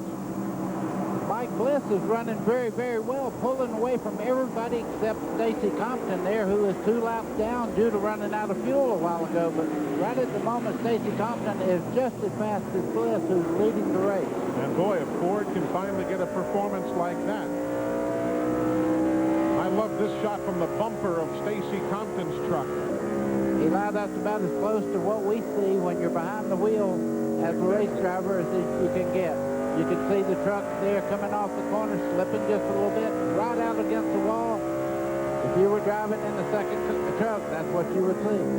Sometimes you see more from this than you ever want to see, that's for sure. Do you guys have the sensation of speed here, Randy? I know, like at a Bristol or Dover, the fellows say we really feel the speed there. Do you feel it here at Milwaukee?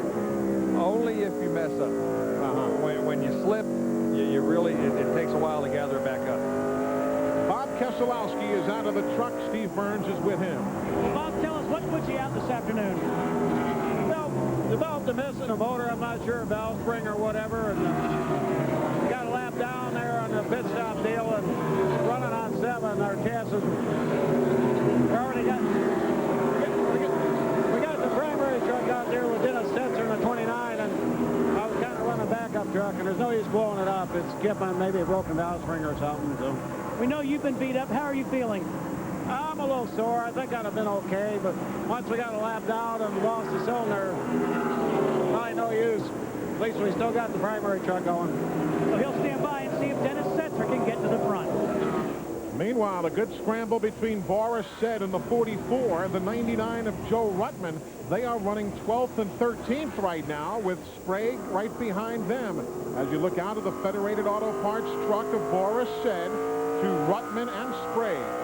What a great drive by Ruttman. He lost a lap earlier in the event due to a penalty, and now he's fought his way all the way back into 13th. Now make it 12th as they start, and you can see just behind him, Jack Sprague also losing a lap because of the penalty.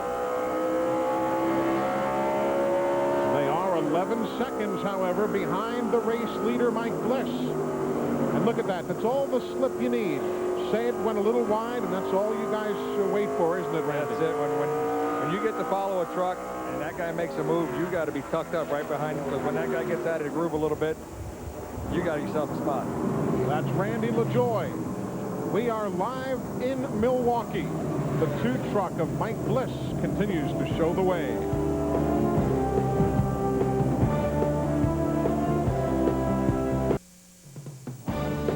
In celebration of NASCAR's 50th anniversary, CBS Sports presentation of the Craftsman Truck Series is sponsored by Pennzoil, specially formulated for today's stop-and-go driving. Stop, go, Pennzoil. AT&T, it's all within your reach. And by the 6,200 Napa Auto Parts stores nationwide. Welcome back to Milwaukee. The 2 truck Mike Bliss is the leader. The 86 is right now on the tail end of the lead lap. Stacy Compton, who led this race earlier today, and now caution on the speedway. Caution on turn number 2 as the 14 of Crawford spins. The 68 of Mike Garvey is there as well. So caution is out for the 4th time at lap number 134. And this is now well within the fuel window, guys. These fellows can come in, make their pit stops, get fuel, and take it on to the house. Absolutely. And for Stacy Compton, what a time to make the pass. The very lap he goes by, there's trouble in turn 1, and he makes up a full lap. Little racing luck never hurts you, does it, Randy LaJoie? Not at all. When it's going your way, it's going your way. And now here is Compton again. He's in 27th, so he's going to have still a lot of traffic to negotiate. But look at old Rick Crawford, the winner at Homestead earlier this year. Yeah, and you can see all the sparks under there. That's money when you see a race truck or anything dragging the undercarriage like that. That's wearing out some good stuff. Used to be good stuff. Yeah. Take a look again if we can see exactly what happened near the end of that incident as Garvey and Crawford were together. Crawford spun. Garvey goes down on the flat there. Boy, Anderson just got by in that red truck as they spin by each other. No contact between either one of them at that point on the racetrack. And now Mike Bliss is in. Randy Tolsma is in. All of the leaders are in. Steve Burns.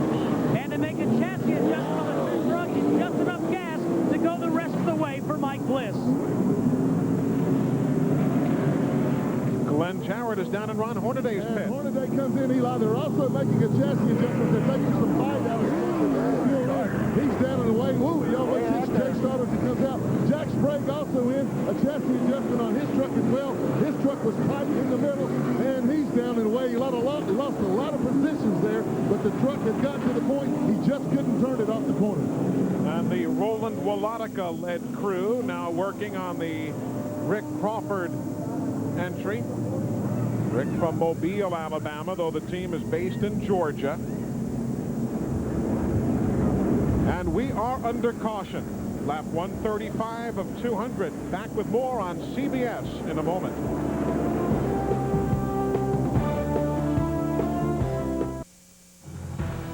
At River Highlands and the Cannon Greater Hartford Open, one player is on course to set a new record here.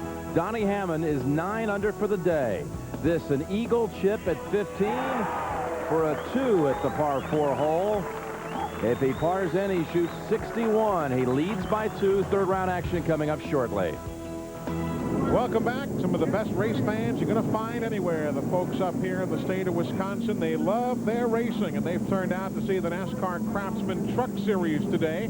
here at the Milwaukee Mile. Ron Barfield currently being shown as the race leader, while some have made pit stops and others have not. Hey, you think you know the NASCAR Craftsman Truck Series and its history? Here is our Aflac trivia question. Who is the only driver to win the Milwaukee 200 and the series championship in the same year? No cheating there, buddy. Don't go looking it up. Just folks think about it for a while, and we'll pass the answer along to you a bit later on. Don't forget, coming up next Sunday, a week from tomorrow, CBS Sports NASCAR coverage continuing with the Napa Auto Care 200. That is from the Nazareth Speedway, a place where, Randy LaJoy, you too have run a very unusual mile track, isn't it? It is. It's a 1 mile, pretty much flat, and my teammate Tim Peter won this year for Base Motorsports, and I won there last year, and it's been great. It is a fun racetrack. It's a very racy racetrack. What you made a Monte Carlo look like a gremlin up there. Yes, the whole I did. That is next Sunday at 3:30 Eastern from Nazareth, Pennsylvania. There's Dennis Setzer. There's been a report that there's been some fluid leaking from that Mopar Dodge truck, and we're all kind of zeroing in, eyeballs at the ready here to see if there is a problem. You'd hate to see it because they've had a super run. They came out after the pit stop in 10th spot. And by the way, Randy Tolsma has had to make an extra pit stop. He came in at lap 135 and again at lap 136 with a flat left rear tire. So Tolsma has back slid all the way to 27th position. And there you see some of that fluid coming out of the back of Setzer's truck at the right rear. That's usually not where the overflow is either. Fuel over the overflow. While we try and figure that one out, don't forget tonight on CBS, Dr. Quinn, Medicine Woman, Early Edition, and Walker, Texas Ranger. All of that coming up tonight on CBS. Eli, I want to add a little bit about what we were looking at there. These trucks do not have fans. They have electric fans, and he may have not turned it on, and when they're running around here slow like that, a lot of times it'll spill water out the overflow. Oh, I'll keep an eye on Dennis Setzer. Well, did you get the answer for that Aflac trivia quiz question? You came up with one Mike Skinner. You are indeed correct. You know, I knew that. I know you knew that. Let's get an update on the Dennis Setzer situation. Steve, what are they saying down there? Well, his crew chief is Howard Comstock. Howard, we've heard a report that you might be leaking some fluid from that truck. What can you tell us? Yeah, it got a little bit hot on the caution, but we're going green here again. I think it'll get the temperatures back down. We'll be okay. Okay, they're going to try and get back going. Here we go, green. Green flag in the air. Ron Barfield leads them to turn one at lap 140.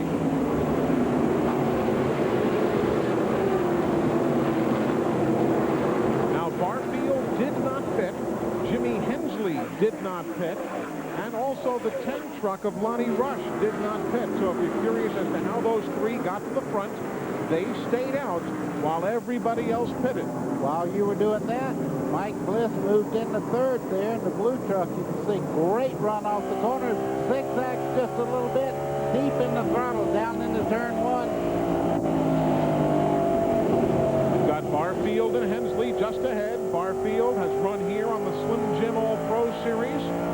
There goes Hensley making it side by side, and Bliss moving in a little closer as they go into turn three.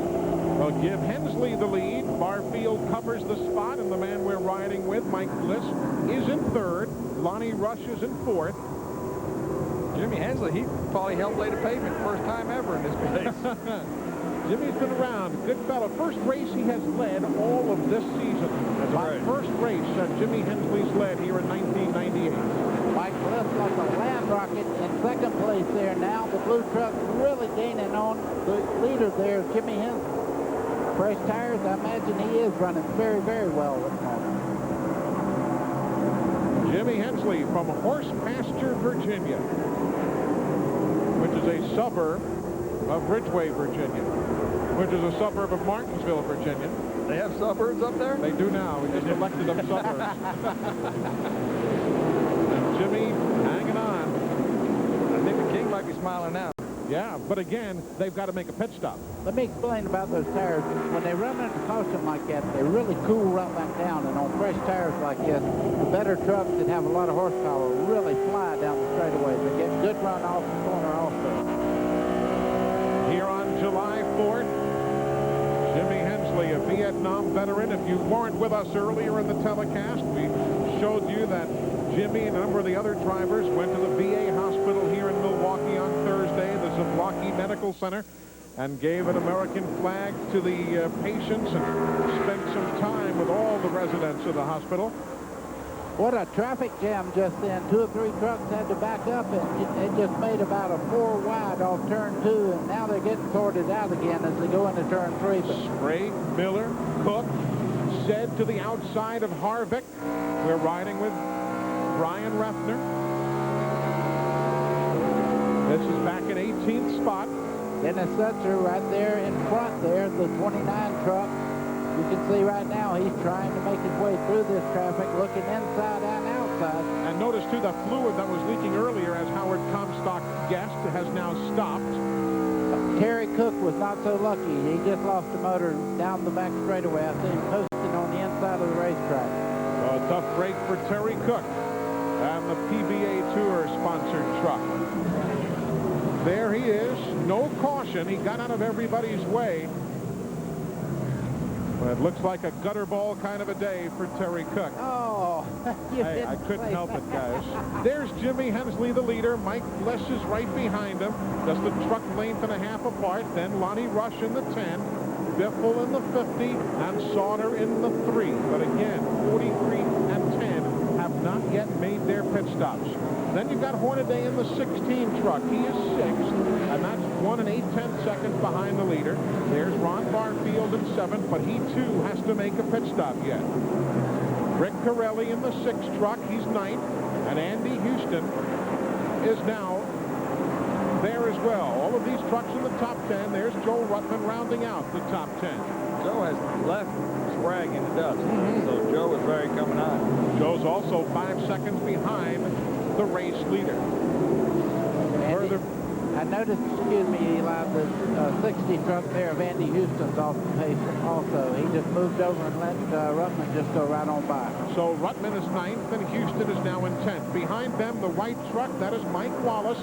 That's basically where he's been all day. 10th and 11th spot there. He'll make a move on Andy Houston and grab that position. Well, that's where Mike has been basically all day. Here's Sprague in that green and white number 24. He's 12th, 7 seconds behind the race leader.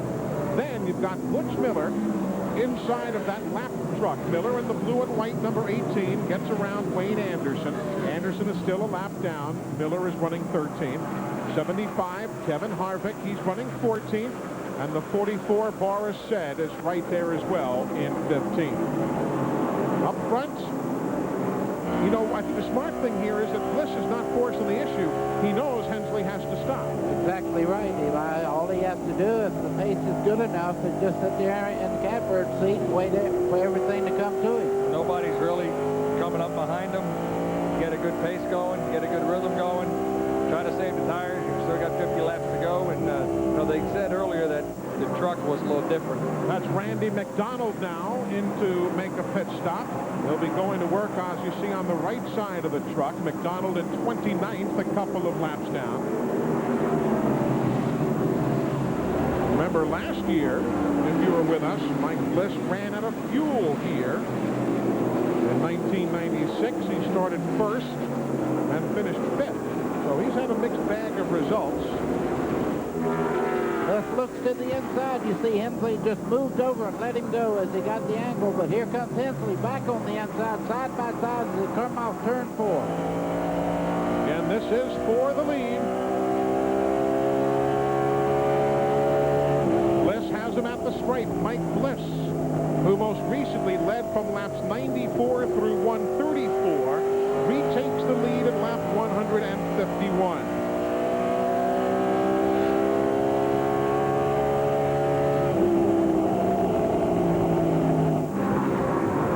The spread from Bliss on back towards 5th place Sauter, that black truck number 3. There's Sauter. He's looking on the outside of Biffle there. Could not make the move, but looks a little bit quicker in the middle part of the corner. Meanwhile, Andy Houston, we showed you before, backsliding the bit. There he is again, that orange and yellow number 60. You saw Compton just go by him. Glenn, what's the deal there? He's losing a spot or two every lap now. The alternator has gone out on the truck, and the battery is slowly decharging, so he's losing power. Not much they can do about it. They're just hoping that some way he can hang on to finish. I don't think he'll make it. He's losing power quickly. Too bad for Andy Houston. His first ever race here, of course, his dad, the great Tommy Houston, who has run here in his career 6 times in the NASCAR Busch Series. And he's always run well, buddy, on these flat miles. Here in Homestead, at Phoenix, he was challenging for the lead, finished 4th. So he was looking forward to this day. Oh, he was indeed, and he moved himself into the top 10 and was running a super good race, and too bad for him. But when that starts happening, it loses power like that. It just does not have the fire to make it run like it needs to. There, Mike Bliss goes around Randy McDonald. I watched, you say Houston likes these flat tracks. I watched him at Texas, and he runs second there, so he kind of likes all of them. That's true. Very talented young racer. You know, you talk about the young talent. Houston here and Biffle, Dale Earnhardt Jr. in the NASCAR Busch Series. And there's no question as to where the future of NASCAR is. There's always somebody coming up from one of the other touring divisions. Yeah, when they have a father in the business, or you're an uncle, you know, I mean, I grew up watching my dad and Buddy Baker and these guys, so not that long ago. But I mean, it just gives you a whole lot different perspective than guys just deciding one day out of school they want to go racing. You know, these guys know how to race. If you're a Kevin Sawinski fan, he's taken his truck behind the wall, joining Bob Keselowski out for the day. Lap 156 of 200. We're nearing the finish of the Milwaukee 200.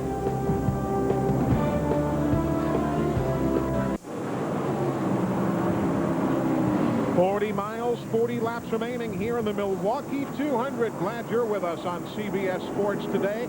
Mike Bliss still leads by 2 seconds. That is Jay Sauter in the 3. He's now all the way back to 10th and might just lose the position because of a problem he had just a couple 3 laps ago. Going down into turn 1, Greg Biffle on the outside in the 50. You see the 3 just went in so hard he couldn't turn. He gets up in the loose stuff. Hard contact into the outside wall. That truck may look like it's running out there okay, but I'll guarantee you he has some chassis problems. Right going by on the inside is that 99 truck. Joe Ruttman is coming. So Joe Ruttman has caught the lead bunch now in 8th. And when Sauter was sliding through, that's when you say, man, wish we had a few more degrees of banking to help save you here. Or a couple more feet before that wall. Yeah. See the damage on the right side of that truck. See the concrete dust where he got right up into the outside wall there. Mike Wallace right behind him in the 52.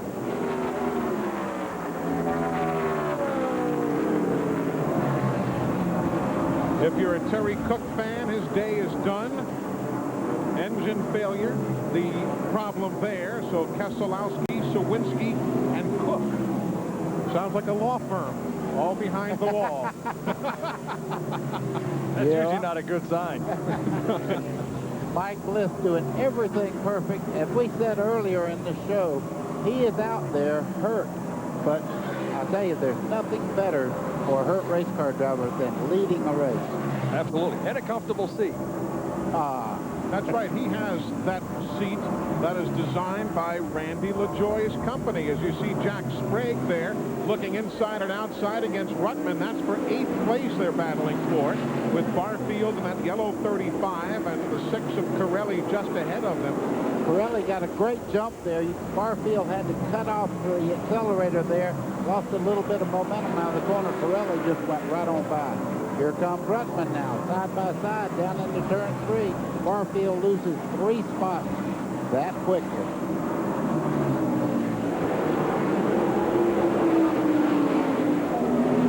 There you see Jay Sauter still out there trooping around. Glenn, how bad was the damage after he tagged the wall there? Well, that's Todd Berry, the crew chief. Todd, he got into the wall pretty hard. How bad is the truck? We're still running about the same speeds as we were, I don't think it really hurt the truck that bad. We just still a little bit tight in the middle of the corner, and we can catch these guys, but we just can't pass them where we're so tight. We can't turn under them to get off the corner.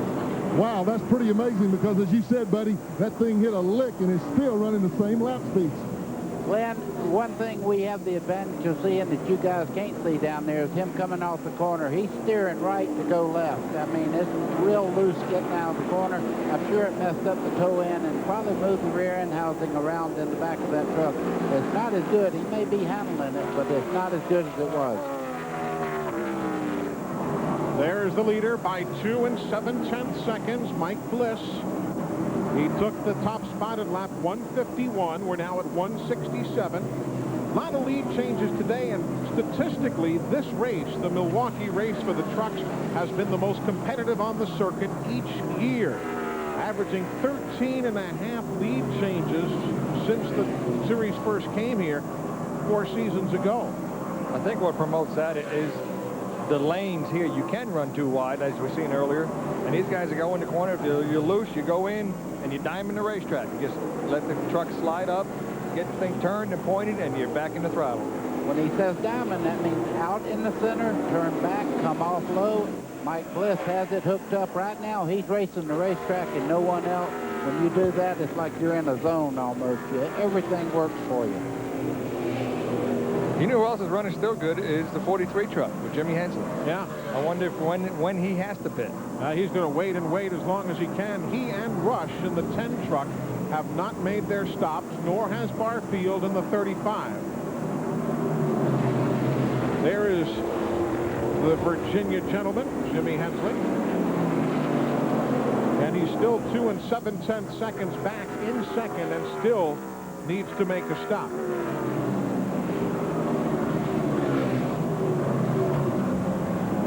Bliss right there. Works around the Anderson truck and sets about on his business again. And down in his pit stall, Barry Dodson just looking on, very content. And Eli, they're making it look easy. Barry, you guys have had a very tough year. Came in here 21st in points. How did you get back on track? This group of guys just doesn't give up. You know, people threw dirt on us, and we just go back home and look at how we have run and then had some misfortune. My group of guys never quit. They bounce back, and that's what you're seeing today. As we said, they're making it look easy on the racetrack right now for Mike Bliss. Mike Bliss, by the way, is a Milwaukee native. That's Milwaukee, Oregon. But he is from Milwaukee. He's from Milwaukee, Oregon. I'm not sure I ever seen him walk around with cheese on his head. No. Rich Bickle has. Well, yeah, he's on this very telecast a year ago, he was sitting in his truck with a cheesehead hat on, supporting his Packers. If you're an Andy Houston follower, he's in on pit road right now, back in 26th position, as the team continues to work on that truck. But Mike Bliss is just having himself a day. And look at this. Here goes Sprague and Ruttman. 7th place, swapping around right there. Ruttman just pulled over, let him have the outside line there, dropped right in behind him. You see Sprague much quicker coming out of the corner there than the 99 of Ruttman. I think Joe used his truck up. I mean, earlier he was a rocket ship, and he might have used a little of, most of it up a little too darn quick. Interestingly, for a guy known for his mild track and big track experience, Sprague's most recent successes have been on the smaller tracks, the short tracks. This year at Monroe, Washington, a winner. Great patience, though, did not use the truck up all the way back up to 7th now, and just in front of him, Rick Corelli to move him into 6th. The High Plains drifter, Rick Corelli, and there you've got Sauter to the outside of Kevin Harvick. They're battling for 12th and 13th. With Stacy Compton right behind in that 86, and we're riding with Compton right now.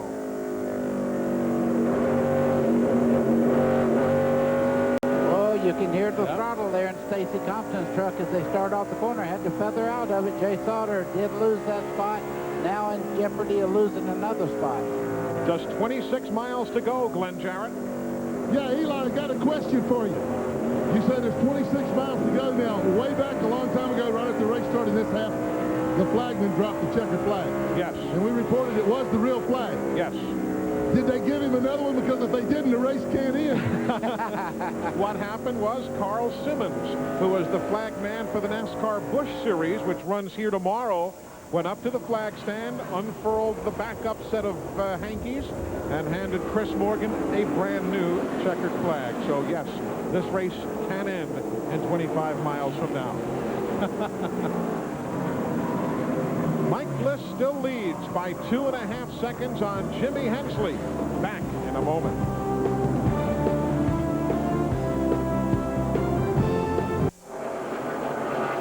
It is a 3-second lead for Mike Bliss over Jimmy Hensley as we are back live at the Milwaukee Mile, the NASCAR Craftsman Truck Series. Coming up next here on CBS Sports, third round coverage of the Cannon Greater Hartford Open. Doug Toole by a stroke through 8 holes. 4 players tied at 9 under. That is coming up next. Third round coverage of the Cannon Greater Hartford Open. Laps winding down, just 19 miles remaining. Hensley, Rush, Hornaday, Biffle. That's your top 5. There's Tolsma in the 61. You see again some of that raw fuel burning out of the header pipe. We talked about that earlier. That's just unused fuel there in the exhaust pipes. When the air gets to it, it flames up like that. No problem. Tolsma back up to speed very well right now. Terrible pit stop, though. He was running third before he had to come back in because of a pit stop. Left rear flat tire. Right, that's what the case was earlier when he made the unscheduled stop on lap 136 after coming in at 135. There you see him working inside of the 3 of Sauter. That's back at 13th spot. 13th and 14th on the screen. Jimmy Hensley's bunch says they can go the distance. Now he's still 3 seconds behind the race leader, but there is the King's driver, Jimmy Hensley. They say he can go the distance. Did he stop earlier? Better than 3 seconds back. You know, you have to question right now. He's holding his own with the leader, Mike Bliss. As a matter of fact, it looks like he might be pulling back on him a little bit. Remember, Bliss does have a problem right now. He's hurt. Let's get an update now from Steve Burns as to whether Lonnie Rush is going to try and roll it the rest of the way. Yeah, Eli, just talked to the crew chief. They stopped on lap 109. We had a caution for debris on the track. I said, can you make it the rest of the way? And they said, we are, in fact, praying to the fuel gods. Lonnie Rush, who posted a career best finish of 11th at Bristol a couple of weeks ago, and he knows this track. He's a former ASA guy who had 7 starts here, and as a matter of fact, finished second to Tony Raines in an ASA race, American Speed Association, here back in 1988. And Glenn, I dare say Jimmy Hensley is going to try and roll it as well, huh? Absolutely, Eli. They did the very same thing that Lonnie Rush did. They stopped on lap 109 for that caution right after the break. In fact, that may have been the one for the checkered flag when it fell on the racetrack. But they stopped in, topped off with fuel. Richard Petty told me they can go all the way. So they are going to roll the dice, and they too praying to the fuel gods. Jimmy Hensley's best finish of the year was 9th at Bristol. But right now, stop or not, they've got to chase down that man right there who is now 3.5 seconds up. That is Mike Bliss. Jack Sprague just got back into the top 5. Absolutely. There's Sprague in the 24 trying to make a move on Hornaday right now for 4th position. You see him looking to the inside as they head down to turn 3. What a run he has of top 10s, isn't it? He's got 21 in a row. This would be 22 in succession. 22 consecutive top 10 finishes. And the man has only failed to finish one race in his history of this series when he failed to finish at Texas a year ago. I mean, that's just remarkable. Well, Hendrick Motorsports, they have just about, I think it's been about 6 years since they didn't have a car in the top 10 in Western Cup, too. Absolutely. And that's a great organization. We had a run like that for the last 2 years. This year here, we've had more DNFs than we had in 2 years previous. So this racing game, you definitely got highs and lows. No one ever said it was fair. Tough business. That's the part I could never understand. You know, if you're, well, we're here in Milwaukee, if you're the Milwaukee Brewers and, you know, Fernando Vina boots the ball at second, well, you know, you made a mistake. They put up the E. In this business, if a $135 parts breaks and takes an $85,000 truck or car to the garage, that's got to be tough to stomach. Yeah, it is, especially if you're running well. That's even worse. Eli, we have a new factor here. The lap trucks up there. Bliss is getting near the end of the race here. He does not need to make a mistake. It looks like it's his race now to win, but he could give it away if he makes a mistake. It'll be 10 miles to go next time by. The white truck just ahead of him is Mike Garvey, who himself was involved in a caution back on lap 134. Let's see how Bliss gets through it all. This is where the spotters upstairs, I mean, really need to work apart. These guys need to respect the leader. And you just saw Dennis Setzer go a lap down out of the left of that truck. You saw the 29 being bypassed. So his great run of a short while ago now is in 22nd spot, a lap down. You see Mike Bliss there just kind of going around here very nicely on the throttle, not doing anything silly, taking a nice line around the corner. And there again, Hornaday, Sprague, and Biffle, 4th, 5th, and 6th, riding with Hornaday. Just 9 miles to go, and trying to make up 9 seconds. But they also look at the big picture. They want that championship. They want those consistent finishes. Well, right now he's looking at getting by Hornaday. He made a look to the inside right there. Oh, Boris said, no caution, no caution. Boris said, I'm going again down the front straightaway there. You see, no problems with the truck. He's underway again. So Boris said, back underway. He does backslide to 17th position. Now 18th. You saw the 17 truck of Toby Porter around him there. So that will be 17th for Porter and 18th for that man Boris said.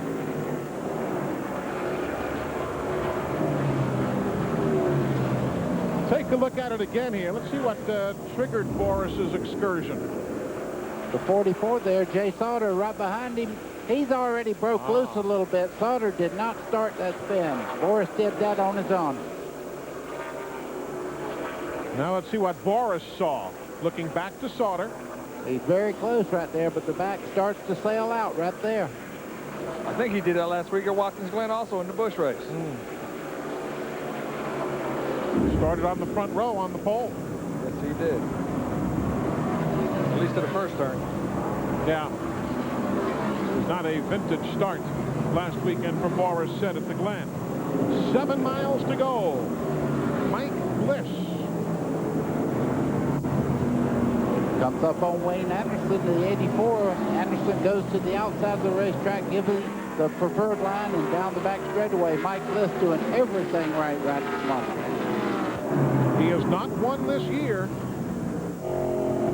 He finished 3rd at the I-70 Speedway in Odessa, Missouri. As good as the year as they had last year, you were going to think these guys are going to be contending for the championship.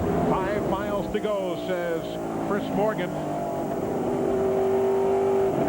Bliss tiptoes back in the throttle. You see him ease back out, now back on it. Rob Morgan just ahead of him.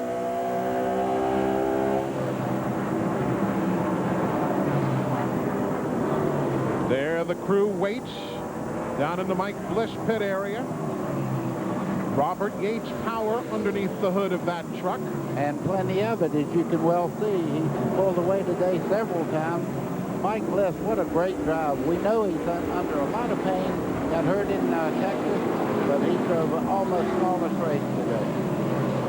He's had a great year. I mean, last year, like I said, if he didn't win the 1 mile tracks, he was second to Jack Sprague. And he's been very strong. Meanwhile, Lonnie Rush, who thought he could go all the way, has to make a pit stop. He pulls in. There he is.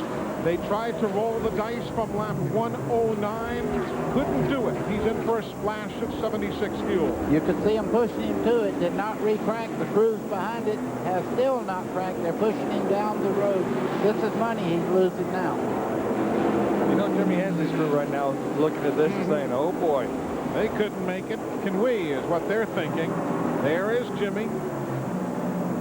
Just 2.5 miles from the finish. And the King says, I hope we can, I hope we can. Doesn't look like it matters, does it? Boy, a disaster for Lonnie Rush. They're still pushing him down pit road. The truck will not refire. It will be the white flag next time by. This would also be the 4th different winner in the 4 races here at the Milwaukee Mile. Skinner, Sprague, and Hornaday winning the first 3 installments of the Milwaukee 200. And now Mike Bliss a mile away from giving Ford their first victory at this racetrack. Comfortable lead. He goes to the outside there, eases back into the preferred line around the bottom part of the racetrack. Lets the truck drift up, doing nothing wrong but trying to win. Battling back from the injuries at Texas. Pretty much thinking what he's been saying victory lane right about now. He says, I've led 91 miles and have done it in fashion. Mike Bliss of Milwaukee, Oregon, will post his 5th career win in the series. He wins the Milwaukee 200. It's a good job for those guys.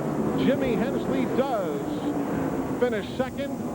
Jack Sprague, Ron Hornaday, and Greg Biffle, your unofficial top 5, with Rick Corelli 6th, Rutman 7th, Mike Wallace 8th, Ron Barfield 9th, and Butch Miller coming home in 10th. And there you see our winner, Mike Bliss, his 2nd win on a super speedway. His last on the big track, October of last year at the California Speedway in Fontana.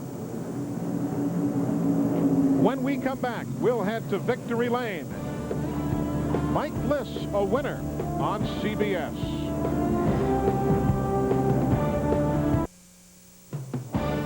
In celebration of NASCAR's 50th anniversary, CBS Sports presentation of the Craftsman Truck Series is sponsored by the more than 1,952 AutoZone stores across America.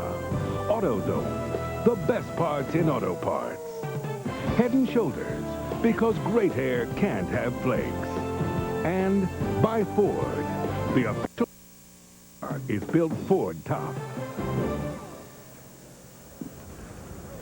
It is the 6th Ford win of 1998 and the first Ford win at the Milwaukee Mile. Mike Bliss is in victory lane, and he is now being surrounded by a whole bunch of happy folks. Let's head in that direction.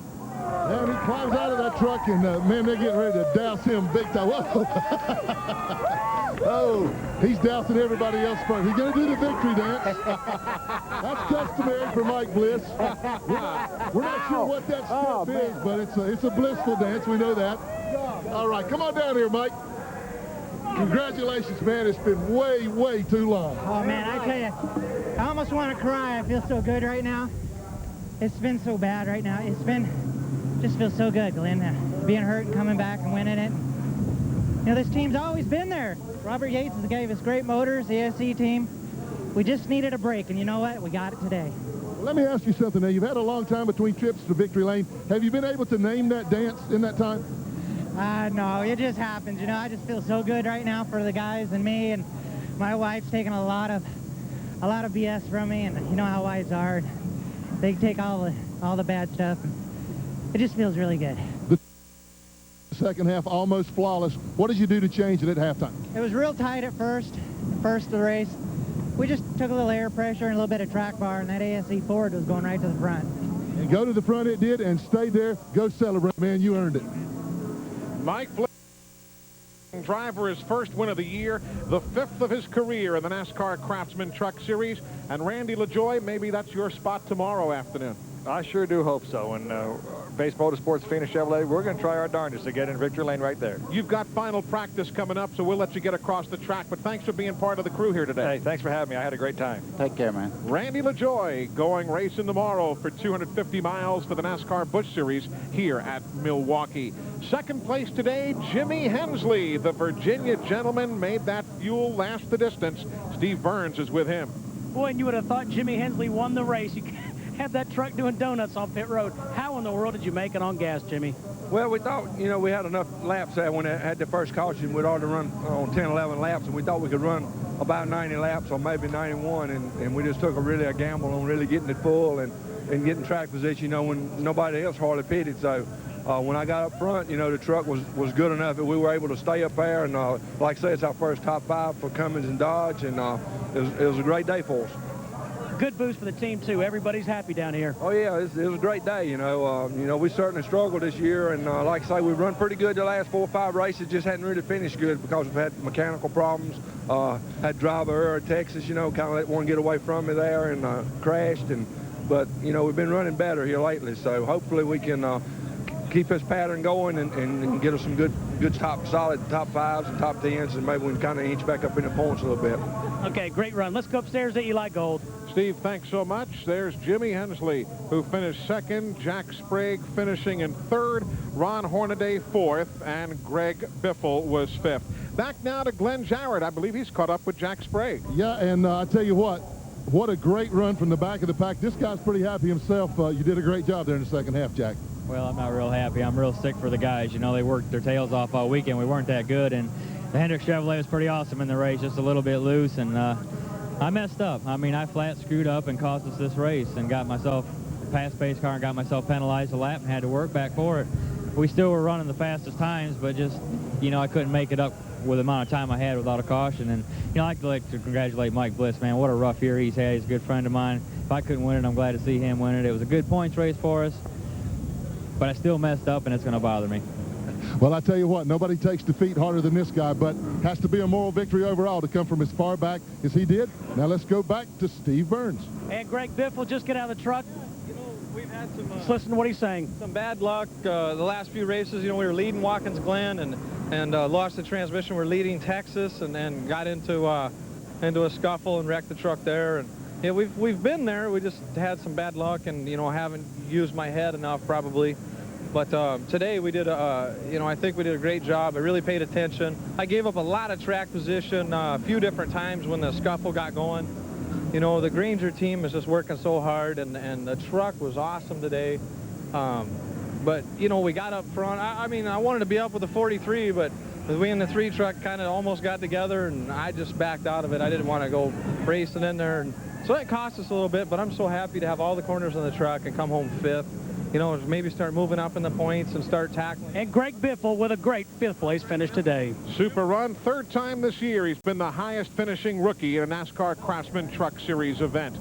So the finishing order: Bliss, Hensley, Sprague, Hornaday, Biffle, and a good run for Rick Corelli, buddy. Absolutely a great run by him. And while we're at it, everyone in Florida, we're praying for you that the fires get put out. Definitely so. Everybody has got their hearts and prayers for the folks down there in Florida. There you see the other finishers today. Scott Hansen back in 24th position. Back through Wayne Anderson, Rob Morgan, and back down towards Bob Keselowski, the first retiree of the day. The point standings, a good point race still for Jack Sprague, as he said. 72 now the spread between himself and Jack Sprague to lead the series points. Rutman, Sauter, Raines, and Compton. Compton had himself a mixed bag kind of a day. He certainly did. I thought he may have had a truck that would have won the race had he had good track position, not had the problems he had. So that's going to wind things down here today. Mike Bliss with the folks from Robert Yates Racing's engine department right alongside. A solid run here today, leading 91 of the 200 laps here at the Milwaukee Mile. Next stop for those folks, Nazareth, Pennsylvania, coming up next weekend again here on CBS. So that's going to wrap it up for Buddy Baker, Randy LaJoy, Glenn Jarrett, and Steve Burns. This is Eli Gold saying so long from the Milwaukee Mile, where Mike Bliss has won the 1998 Milwaukee 200. Coverage of the NASCAR Craftsman Truck Series continues next Sunday with flag-to-flag coverage of the Napa Auto Care 200 from Nazareth, Pennsylvania. Coming up next, live third round coverage of the Cannon Greater Hartford Open.